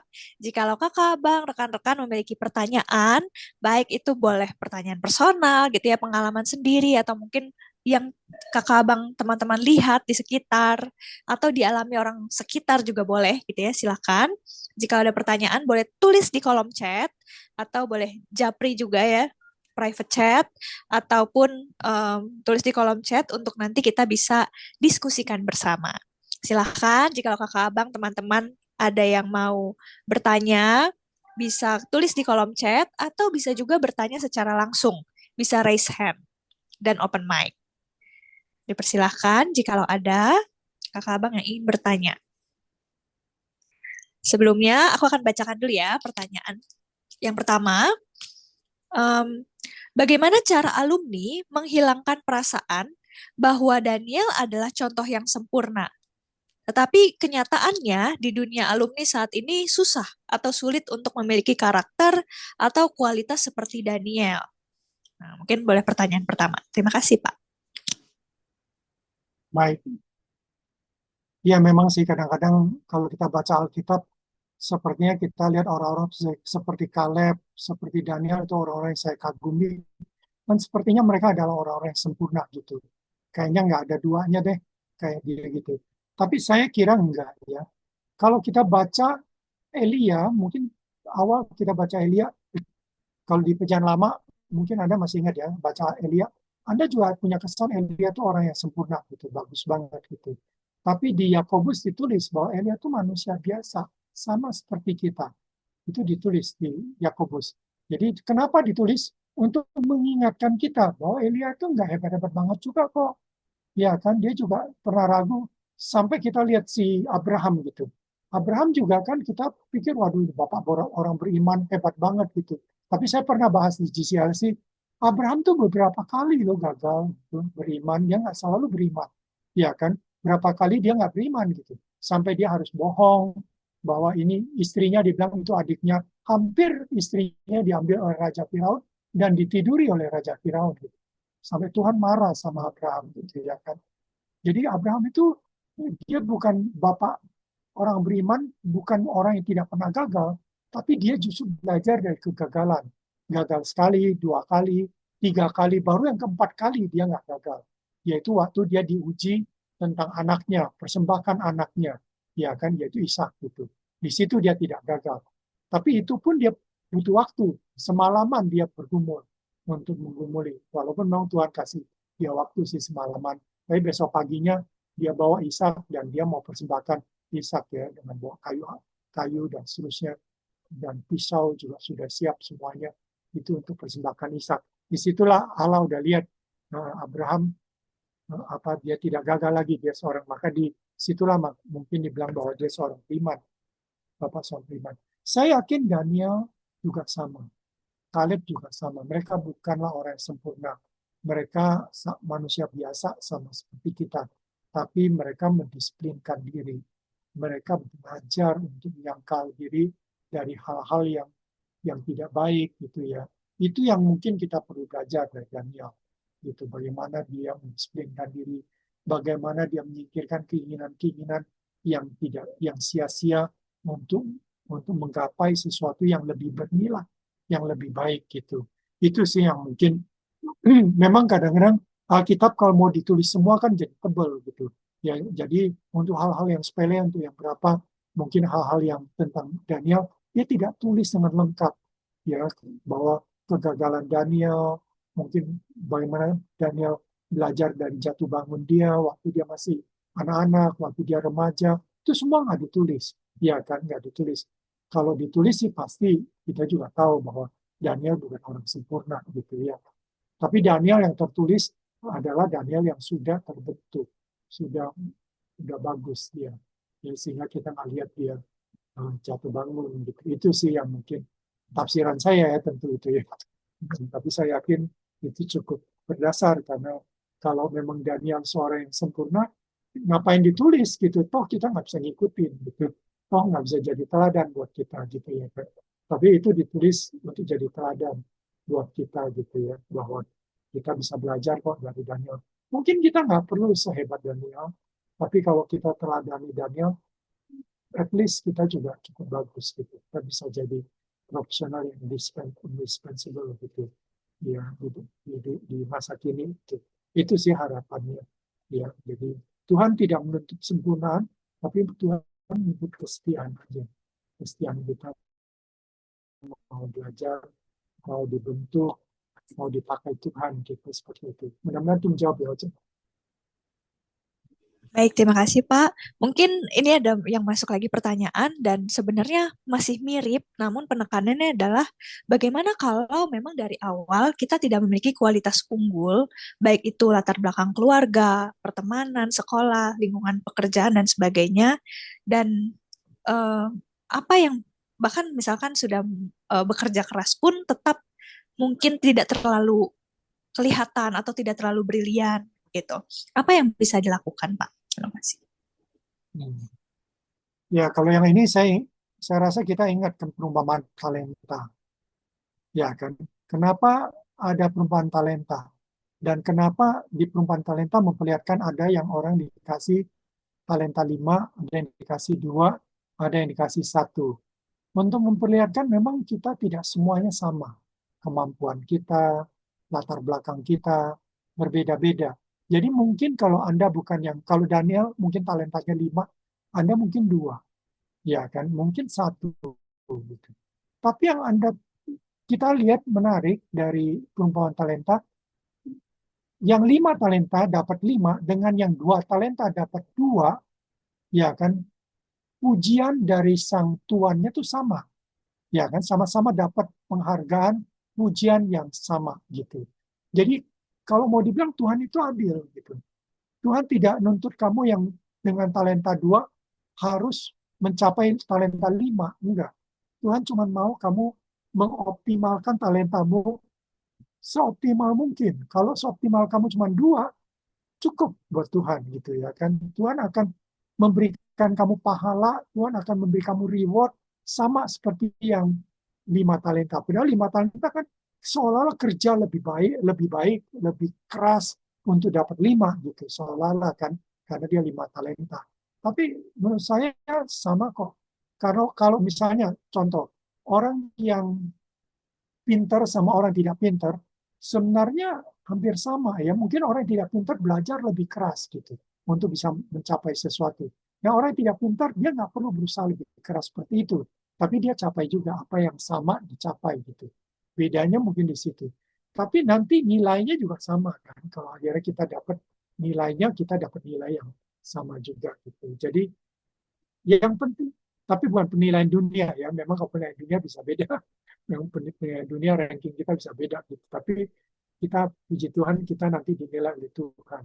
Dialah hakim yang teragum, dialah yang menilai kita gitu. Nah, kalau hakim kita yang teragum Tuhan Yesus sebagai hakim kita nanti dia menilainya sesuai talenta kita.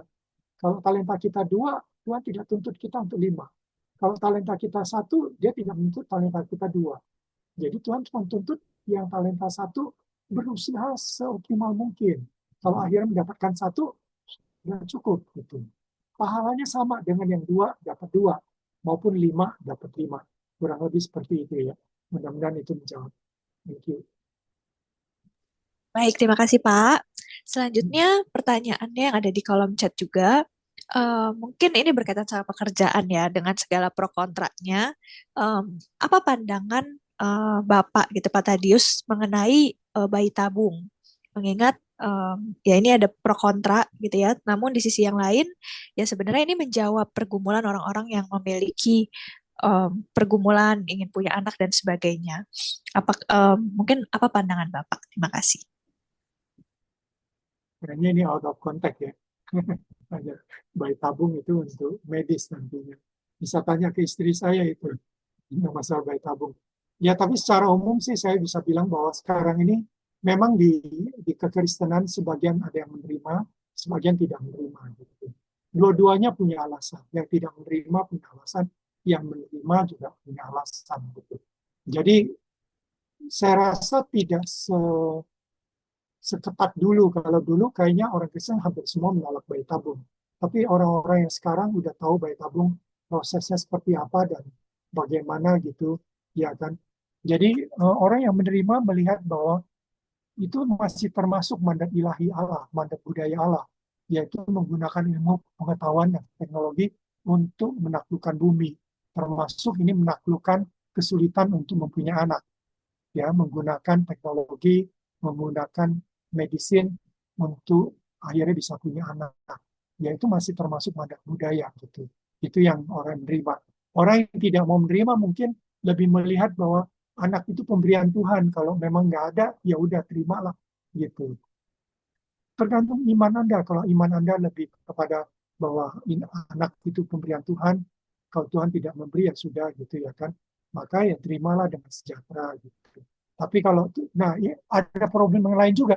Kalau Anda mau bayi tabung, ya kan Anda juga harus berdoa apakah ini kehendak Tuhan gitu. Karena itu banyak biayanya, banyak capeknya gitu ya, sangat melelahkan bayi tabung itu. Sangat melelahkan, sangat menyedihkan kalau nggak jadi atau apapun ya. Jadi sudah banyak, saya punya teman banyak yang mau payah sampai Singapura, jangan ngomong soal duit, nggak tahu habis berapa banyak. Tapi soal menguras emosi segala macam sangat lelah. Gitu. Ya kan, akhirnya apa yang dilakukan? Adopsi anak. Yang jauh lebih baik mengadopsi anak.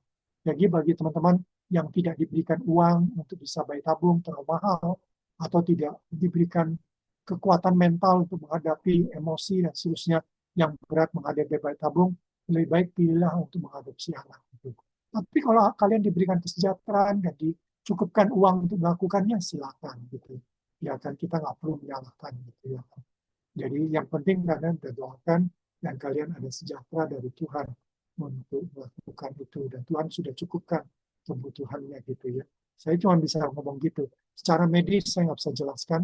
Mungkin Anda mesti tanya dari saya cuma lebih lihat dari segi uh, etikanya ataupun dari segi sudut pandangan itu ya, pandang iman kita kira-kira begitu sih yang saya bisa lakukan. Semoga membantu. Baik, terima kasih Pak. Untuk pertanyaan selanjutnya, di tempat kerja banyak terjadi ketidakcocokan karakter antar rekan kerja dan sering menjadikan selisih paham. Dikaitkan dengan karakter Daniel yang punya roh yang luar biasa, karakter menyenangkan, bagaimana menyikapi hal ini di dalam dunia pekerjaan? Iya, saya pikir hal ini akan dibahas juga di sesi 2-3 nantinya lebih praktikal ya, karena yang sesi pertama kita lebih banyak angkat dari segi biblicalnya. Ya, tapi secara umum, teman-teman, karakter-karakter yang berbeda yang Tuhan berikan itu seharusnya saling melengkapi, seharusnya. Jadi kita harus, mungkin mindset kita yang harus berubah, melihat perbedaan karakter bukan sebagai sesuatu yang kontradiksi ataupun yang conflicting gitu, yang membuat kita konflik dengan pribadi yang lain, tapi seharusnya perbedaan karakter itu harusnya bisa saling melengkapi, kita saling melengkapi. Yang mungkin perlu kita lakukan adalah bagaimana kita menerima perbedaan. Satu ya, jadi kita harus menerima bahwa kita tidak sama, beda karakternya gitu. Dan yang kedua, melihat perbedaan karakter yang atau melihat perbedaan karakter itu bukan sebagai ancaman bagi kita gitu, merendahkan kita atau ancaman terhadap kita atau kayak mau menganulir karakter kita, enggak, kita jangan lihat itu. Kita lihat, kita menghargai perbedaan karakter itu. Tentu ada persoalan kalau ada karakter-karakter yang jelek, misalnya orang yang karakternya sombong, orang yang karakternya pelit kayak gitu ya kan, memang itu agak sedikit sulit ya. Kalau itu mungkin kita lebih melihat, kadang-kadang orang Tuhan juga izinkan, kenapa kita ditaruh Tuhan di satu tempat di mana ada orang-orang seperti itu. Ya kan, kita juga mesti bertanya, kita mesti renungkan gitu. Tuhan, kenapa ya engkau kasih orang si A yang sombong, si B yang sangat gimana gitu sama kita gitu, egois banget orangnya. Apa maksud Tuhan dengan menempatkan orang itu di sekitar kita? Tentu Tuhan punya rencana. Tuhan punya tujuan gitu. Apakah Tuhan mau ngikis kita dengan menempatkan orang sombong? Apakah Tuhan mau mengajar untuk meningkatkan kualitas kasih kita. Jadi kita tidak, kan Yesus bilang, kalau kamu mengasihi orang yang mengasihi kamu, apa bedanya kamu dengan orang yang tidak percaya? Ya kan, dengan kata lain, anak-anak Tuhan, murid-murid Kristus, dituntut Tuhan harus punya kasih yang bisa mengasihi orang yang tidak mengasihi dia, gitu, yang membenci dia, yang menjelekkan dia, yang menjatuhkan dia. Jadi kalau Anda bisa mengasihi orang yang menjelekkan Anda, menghina Anda, yang memfitnah Anda bisa kasih mereka, Anda adalah pengikut Kristus. Ya, Anda punya kasih, kualitasnya udah lain. Gitu. Itu sih tujuan Tuhan. Jadi Tuhan ingin menempatkan orang-orang itu untuk membentuk kasih kita, kualitas kasih kita, membentuk kualitas karakter kita menjadi sama seperti Kristus. Jadi waktu Yesus dihina orang, dicerca orang, dipermalukan orang di kayu salib, apa yang Yesus lakukan? Yesus berdoa, ampunilah, ya Bapa, ampunilah mereka. Karena mereka tidak tahu apa yang mereka perbuat. Dari doanya kita bisa lihat Yesus masih mengasihi orang-orang Romawi ataupun orang ahli Taurat yang membenci dia. Gitu. Ya, kalau Yesus melakukan itu, kita sebagai muridnya harusnya juga gitu. Kita harus bisa mengasihi orang-orang seperti itu. Ya, mudah-mudahan itu menolong ya. Jadi mindset kita harus jadi murid Kristus, disitulah bedanya. Kalau kita hanya dapat orang-orang yang mengasihi kita, ya kan, dan kita juga cuma bisa mengasihi orang yang mengasihi kita, kata Yesus, apa bedanya kamu dengan orang pemungut cukai, orang-orang yang tidak percaya? Sama aja, mereka juga melakukan hal seperti itu. Dengan kata lain, sebagai anak Tuhan, sebagai murid Kristus, kita harus beda. Kita harus punya kualitas yang lebih unggul daripada yang lainnya. Kita harus jadi berkat di tengah-tengah orang tidak jadi berkat, gitu, seperti itu sih. Ya, itu aja mungkin. Baik, terima kasih Pak. Pertanyaan selanjutnya, ini berkaitan pembahasan tentang Daniel. Di dalam Alkitab dituliskan bahwa Daniel tidak ditemui kesalahan atau kelalaian dalam pekerjaannya. Dan walaupun sudah berganti raja, dia tetap diakui kualitasnya. Sementara di dunia nyata atau sehari-hari kan susah untuk bisa seperfect itu, sama seperti apa yang terjadi pada Daniel. Mungkin bagaimana caranya Daniel bisa kerja tidak ditemui kelalaian atau kesalahannya? Apakah dia memang kerja selalu menyenangkan hati atasannya? Mungkin apa tafsiran atau makna dari ketika di Alkitab ditulis Daniel tidak ditemui kesalahan atau kelalaian. Terima kasih, Pak. Ya, terima kasih. Iya, saya rasa salah satu yang membuat Daniel itu tidak melakukan kesalahan ataupun kelalaian adalah karena dia berdoa 3 kali sehari. Ya, jadi doa dia itu bukan cuma sekedar doa, tapi di doa dia itu dia sekaligus. Jadi waktu misalnya gini, waktu pagi dia berdoa Tuhan beri aku hikmat apa yang aku harus kerjakan hari ini. Lalu dia dapat hikmat, dia bikin 1, 2, 3, 4, 5 hal yang mesti dia lakukan, ya kan, misalnya. Lalu dia berdoa lagi, Tuhan, ini ada 5 hal yang aku harus lakukan hari ini, tanggung jawabku, tolong aku supaya aku bisa lakukan, ya kan. Lalu nanti siang dia berdoa lagi. Waktu siang dia berdoa, dia mengucap syukur, Tuhan, aku bersyukur dan 5 hal itu 2 hal atau 3 hal sudah bisa dilakukan dengan baik. Ya, tapi ada 1 hal atau 2 hal dilakukan yang baik, tapi yang 1 hal belum tuntas, ya kan? Beri aku hikmat bagaimana aku menuntaskan, atau beri aku ketekunan bagaimana aku menuntaskan yang belum tuntas ini. Dan juga ada 2 hal lagi yang belum saya lakukan gitu. Beri aku hikmat bagaimana setelah makan saya bisa lakukan lagi gitu, ya kan? Jadi dia berdoa seperti itu. Coba bayangkan kalau tiap hari kamu berdoa seperti itu, lalu malamnya berdoa lagi, terima kasih Tuhan dari 5 hal 4 hal sudah dikerjakan tuntas, cuma 1 hal yang masih belum tuntas. 1 hal ini harus saya kerjakan besok, karena hari ini mungkin sudah nggak cukup waktu untuk mengerjakannya. Beri aku hikmat supaya besok saya bisa kerjakan yang satu ini gitu. Ya kan? Nah, kalau Anda lakukan itu tiap hari, ada kesalahannya yang dia lakukan. Saya yakin dulu. Karena dia berdoa terus. Jadi 3 kali sehari berdoa itu mempunyai peran yang besar di dalam profesional kerja dia. Jadi karena itu kalau kita lihat dari teladan Daniel ini, kita bisa ambil kesimpulan bahwa kerohanian itu sangat mendukung kemajuan atau kesuksesan karir kita, gitu. Sama seperti karirnya Daniel. Jadi karir Daniel tidak lepas dari kerohanian dia yang baik, di mana dia berdoa dengan tekun 3 kali sehari. Makanya kenapa 3 kali sehari? Kenapa nggak cuma sekali berdoa? 3 kali sehari.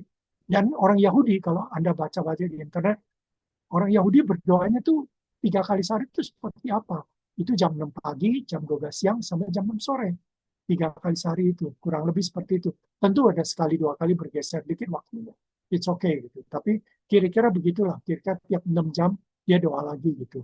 Ya kan, cuman malam dia akhirnya 12 jam dia tidak berdoa lagi. Karena setelah jam 6 dia sampai besok pagi, jam 6 baru berdoa lagi.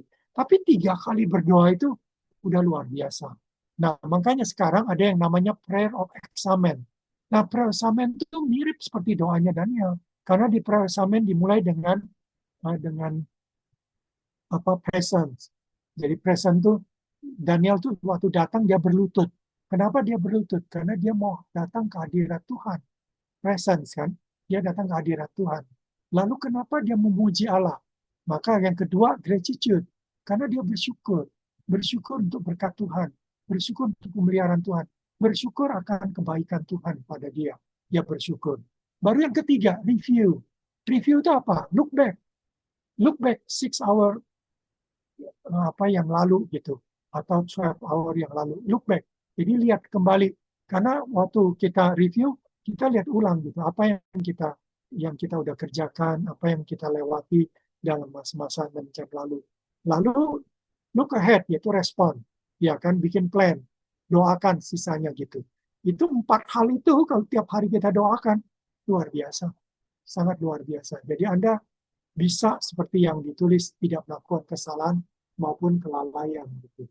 Tentu ini yang besar-besar ya, bukan yang sepele-sepele. Kalau sepele-sepele mah nggak apa-apa, nggak lakukan juga nggak apa-apa. Itu cuma wish aja.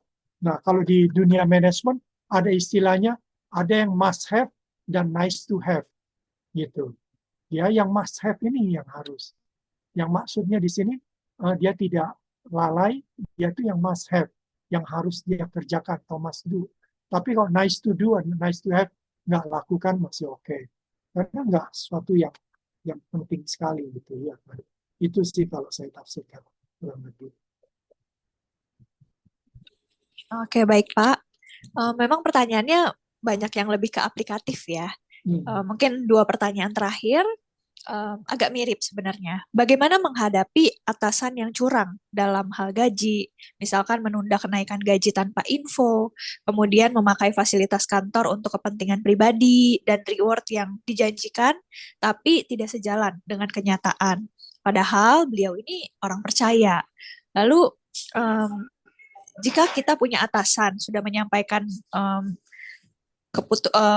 pendapat gitu ya, tapi kemudian keputusan yang diambil adalah hal yang sebenarnya salah atau mungkin tidak sesuai firman Tuhan. Bagaimana merespon? Terima kasih, Pak. Ya, makasih. Mungkin tadi masih ingat yang teologi Oktok yang 4, yang metanarasi Alkitab, mulai dari penciptaan, kejatuhan, lalu penebusan, lalu konsumasi, yaitu kedatangan Tuhan kedua kali, yaitu pemulihan ataupun penggenapan 4 hal itu. Nah, teman-teman, kita itu lagi hidup, kita tidak hidup di creation, kita hidup di fall dan redemption, di dua ini sekarang. Kita belum konsumasi, Yesus belum datang kedua kali, belum ada langit baru, bumi baru, kita masih hidup dalam dunia yang jatuh dalam dosa, dunia yang lama, langit yang lama, yang masih jatuh dalam dosa. Jadi kita masih hidup, walaupun kita mengalami redemption, tapi kita masih mengalami the fall-nya. Dan akibat fall-nya itulah maka kita masih hidup di dalam pekerjaan, di dalam tempat kerja yang bosnya curang, ya kan, yang bosnya suka main-main gaji kita dan seterusnya. Teman-teman, face it lah, terimalah itu kenyataan seperti itu, ya kan. Sama seperti Bill Gates ngomong sama anaknya bahwa dunia ini hidup ini life is not fair gitu. Ya, get used to it kata Bill Gates pada anak-anaknya. Jadi kita harus get used to it, kita harus udah biasalah hadapi bahwa hidup ini tidak fair gitu, ya kan. Karena kita masih hidup di dunia yang jatuh dalam dosa, kurang lebih seperti itu. Jadi kita belum hidup di surga, teman-teman. Jadi jangan punya mindset utopia ya, yang maunya semua sempurna baik. Kita memang berusaha memperbaikinya, tapi kita masih harus siap menghadapi bahwa belum tentu kita bisa ubah gitu ya. Jadi kalau Anda tidak bisa ubah dunia kerja Anda mesti say hello gitu sama dunia kerja Anda. Ya kan, saya bawa hello dunia kerja. Ya kan, saya tahu dunia kerja ini udah jatuh dalam dosa. Jadi aku akan kerja dalam situasi seperti ini gitu ya kan. Di mana bos kita ngomong sesuatu yang kita tahu nggak baik, tapi kita nggak bisa rubah. Tentu kalau Anda bisa beri masukan, silakan. Nah, untuk beri masukan ini ada teknik teman-teman ya. Jadi nggak semua masukan kita. Jadi cara kita berkomunikasi itu adalah bagian kita, peran kita. Bagaimana peran kita sampai kita ngomong, sampai bos kita itu mau dengar masukan kita. Bos percaya sama omongan kita. Itu satu perjuangan yang gak gampang. Jangan kalian harapkan baru masuk kantor setahun, setengah tahun, lalu bos percaya sama Anda. Jangan. Anda butuh waktu lama sampai dia trust kita. Ya, jangan harapkan kita baru kerja berapa bulan, bos kita udah langsung baik sama kita. Enggak. Ya kan. Jadi perlu waktu, perlu ada momen-momen di mana bos kita sadar bahwa kita ini orang baik, kita ini orang yang sangat dipercaya, yang tidak berbuat jahat sama dia, yang mengasihi dia walaupun dia benci sama kita, walaupun dia nggak suka sama kita, walaupun kita nggak suka sama perbuatan dia nggak benar, ya kan, dan dia nggak suka itu sama kita, dia tahu, tapi dia tetap lihat kita mengasihi dia, kita mendoakan dia, kita masih menyapa dia, kita masih menghormati dia, ya seperti yang tadi pertanyaan sebelumnya ya kan, kita tidak hanya mengasihi orang yang mengasihi kita, tapi kita mengasihi orang-orang yang tidak mengasihi kita, yang benci kita, yang iri sama kita, yang benci, yang melakukan jahat, fitnah kita, tetap baik sama mereka. Ya, kalau kita bisa lakukan itu pada waktunya, dia akan berubah. Kalaupun dia tidak berubah, it's okay. Ya kan? Siapa yang berubah? Kita yang berubah. Kita diubahkan Tuhan menjadi murid Yesus yang lebih otentik, murid Yesus yang lebih punya ciri Kristus, yang datang bukan untuk mencari domba-domba yang baik, orang benar, tapi yang datang untuk mencari domba-domba yang sesat, itu orang yang sesat. Itulah Tuhan Yesus. Ya kan, yang mati bukan untuk orang benar, yang mati untuk orang berdosa seperti kita. Bukankah kita juga tanda kutip harus mati buat orang-orang berdosa di kantor, entah itu atasan, bawahan, kolega, saudara, kita terpanggil untuk melakukan itu. Tentu tidak perlu mati secara fisik, tapi mati keegoan kita.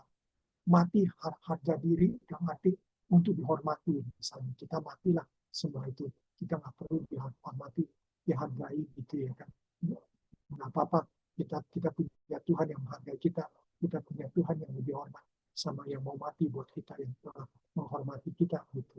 Kita orang berdosa, Tuhan mau mati buat kita. Ada hormat yang lebih besar dari itu, penghargaan yang lebih besar dari itu. Tuhan yang paling menghargai kita gitu.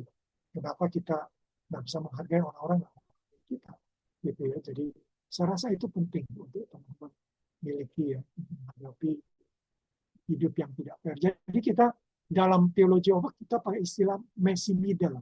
Jadi antara kejatuhan sampai kedatangan Yesus kedua kali dalam masa penebusan ini, kita masih hidupnya messy middle, messy, chaos, kacau, belum rapi, masih banyak ketidaksempurnaan, kebobrokan, toksik, masih banyak semua itu ada.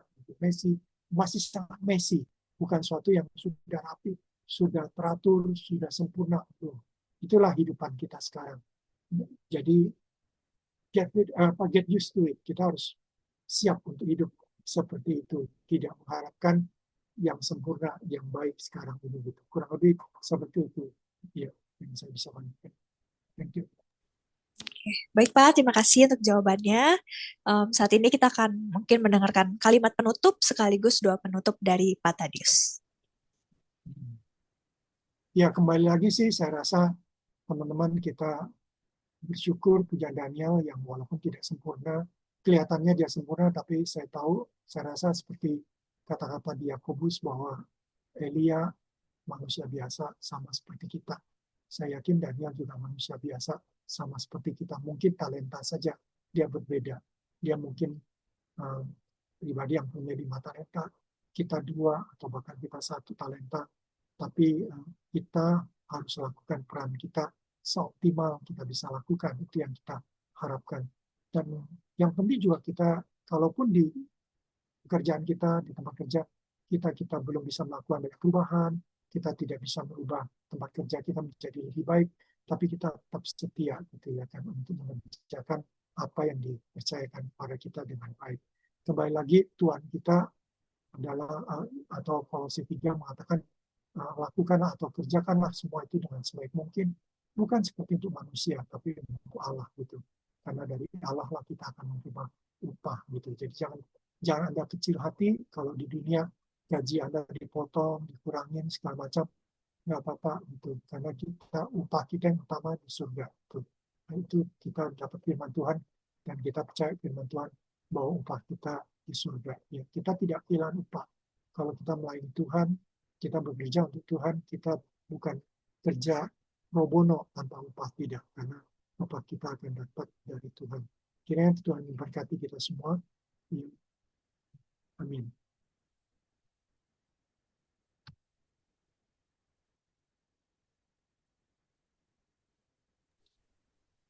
Baik Pak, boleh doa penutup? Oh ya, silakan. Mari kita berdoa, teman-teman.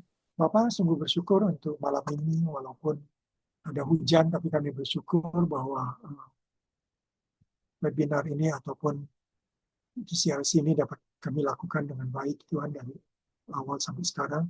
Dan kami berdoa juga untuk bersyukur untuk kerjaan Roh Kudus yang kami percaya baik menolong saya sebagai narasumber untuk membagikan apa yang Tuhan sudah sampaikan pada saya, maupun juga menolong setiap pendengar di GCLC untuk memahaminya dan terutama untuk aplikasikannya di dalam hidup kami masing-masing. Kiranya firman-Mu boleh menghibur, menguatkan, meluruskan kami, dan juga membentuk kami untuk menjadi pribadi yang lebih berkualitas, pribadi yang menjadi kesaksian yang baik di tengah pekerjaan kami. Tuhan berkati semua rekan-rekan kami, baik yang masih muda, yang baru bekerja beberapa tahun, maupun yang sudah bekerja cukup lama, baik yang pekerjaannya cukup menyenangkan, maupun dalam pekerjaannya cukup memberatkan, bahkan cukup melelahkan, cukup menyakitkan bahkan Tuhan. Kiranya Tuhan firman-Mu, Roh-Mu menghibur kami malam ini bahwa semuanya Tuhan izinkan untuk sesuatu yang baik yang Tuhan sedang siapkan buat anak-anak-Mu yang masih Engkau. Berkati GCLC Tuhan agar tetap menjadi berkat buat alumni-alumni yang mengikutinya, dan juga berkati sesi kedua Kak Wanli yang akan menjadi narasumber, dan sesi 3 Bang Joni yang akan jadi narasumber. Kiranya boleh terus memperkaya dan terus membuka wawasan, membukakan pengertian-pengertian dan juga pemahaman, bahkan contoh-contoh yang berguna untuk kami miliki bagi pekerjaan kami, profesi kami, panggilan kami di tempat kerja masing-masing. Segala hormat puji kami akan dalam nama Tuhan Yesus. Amin.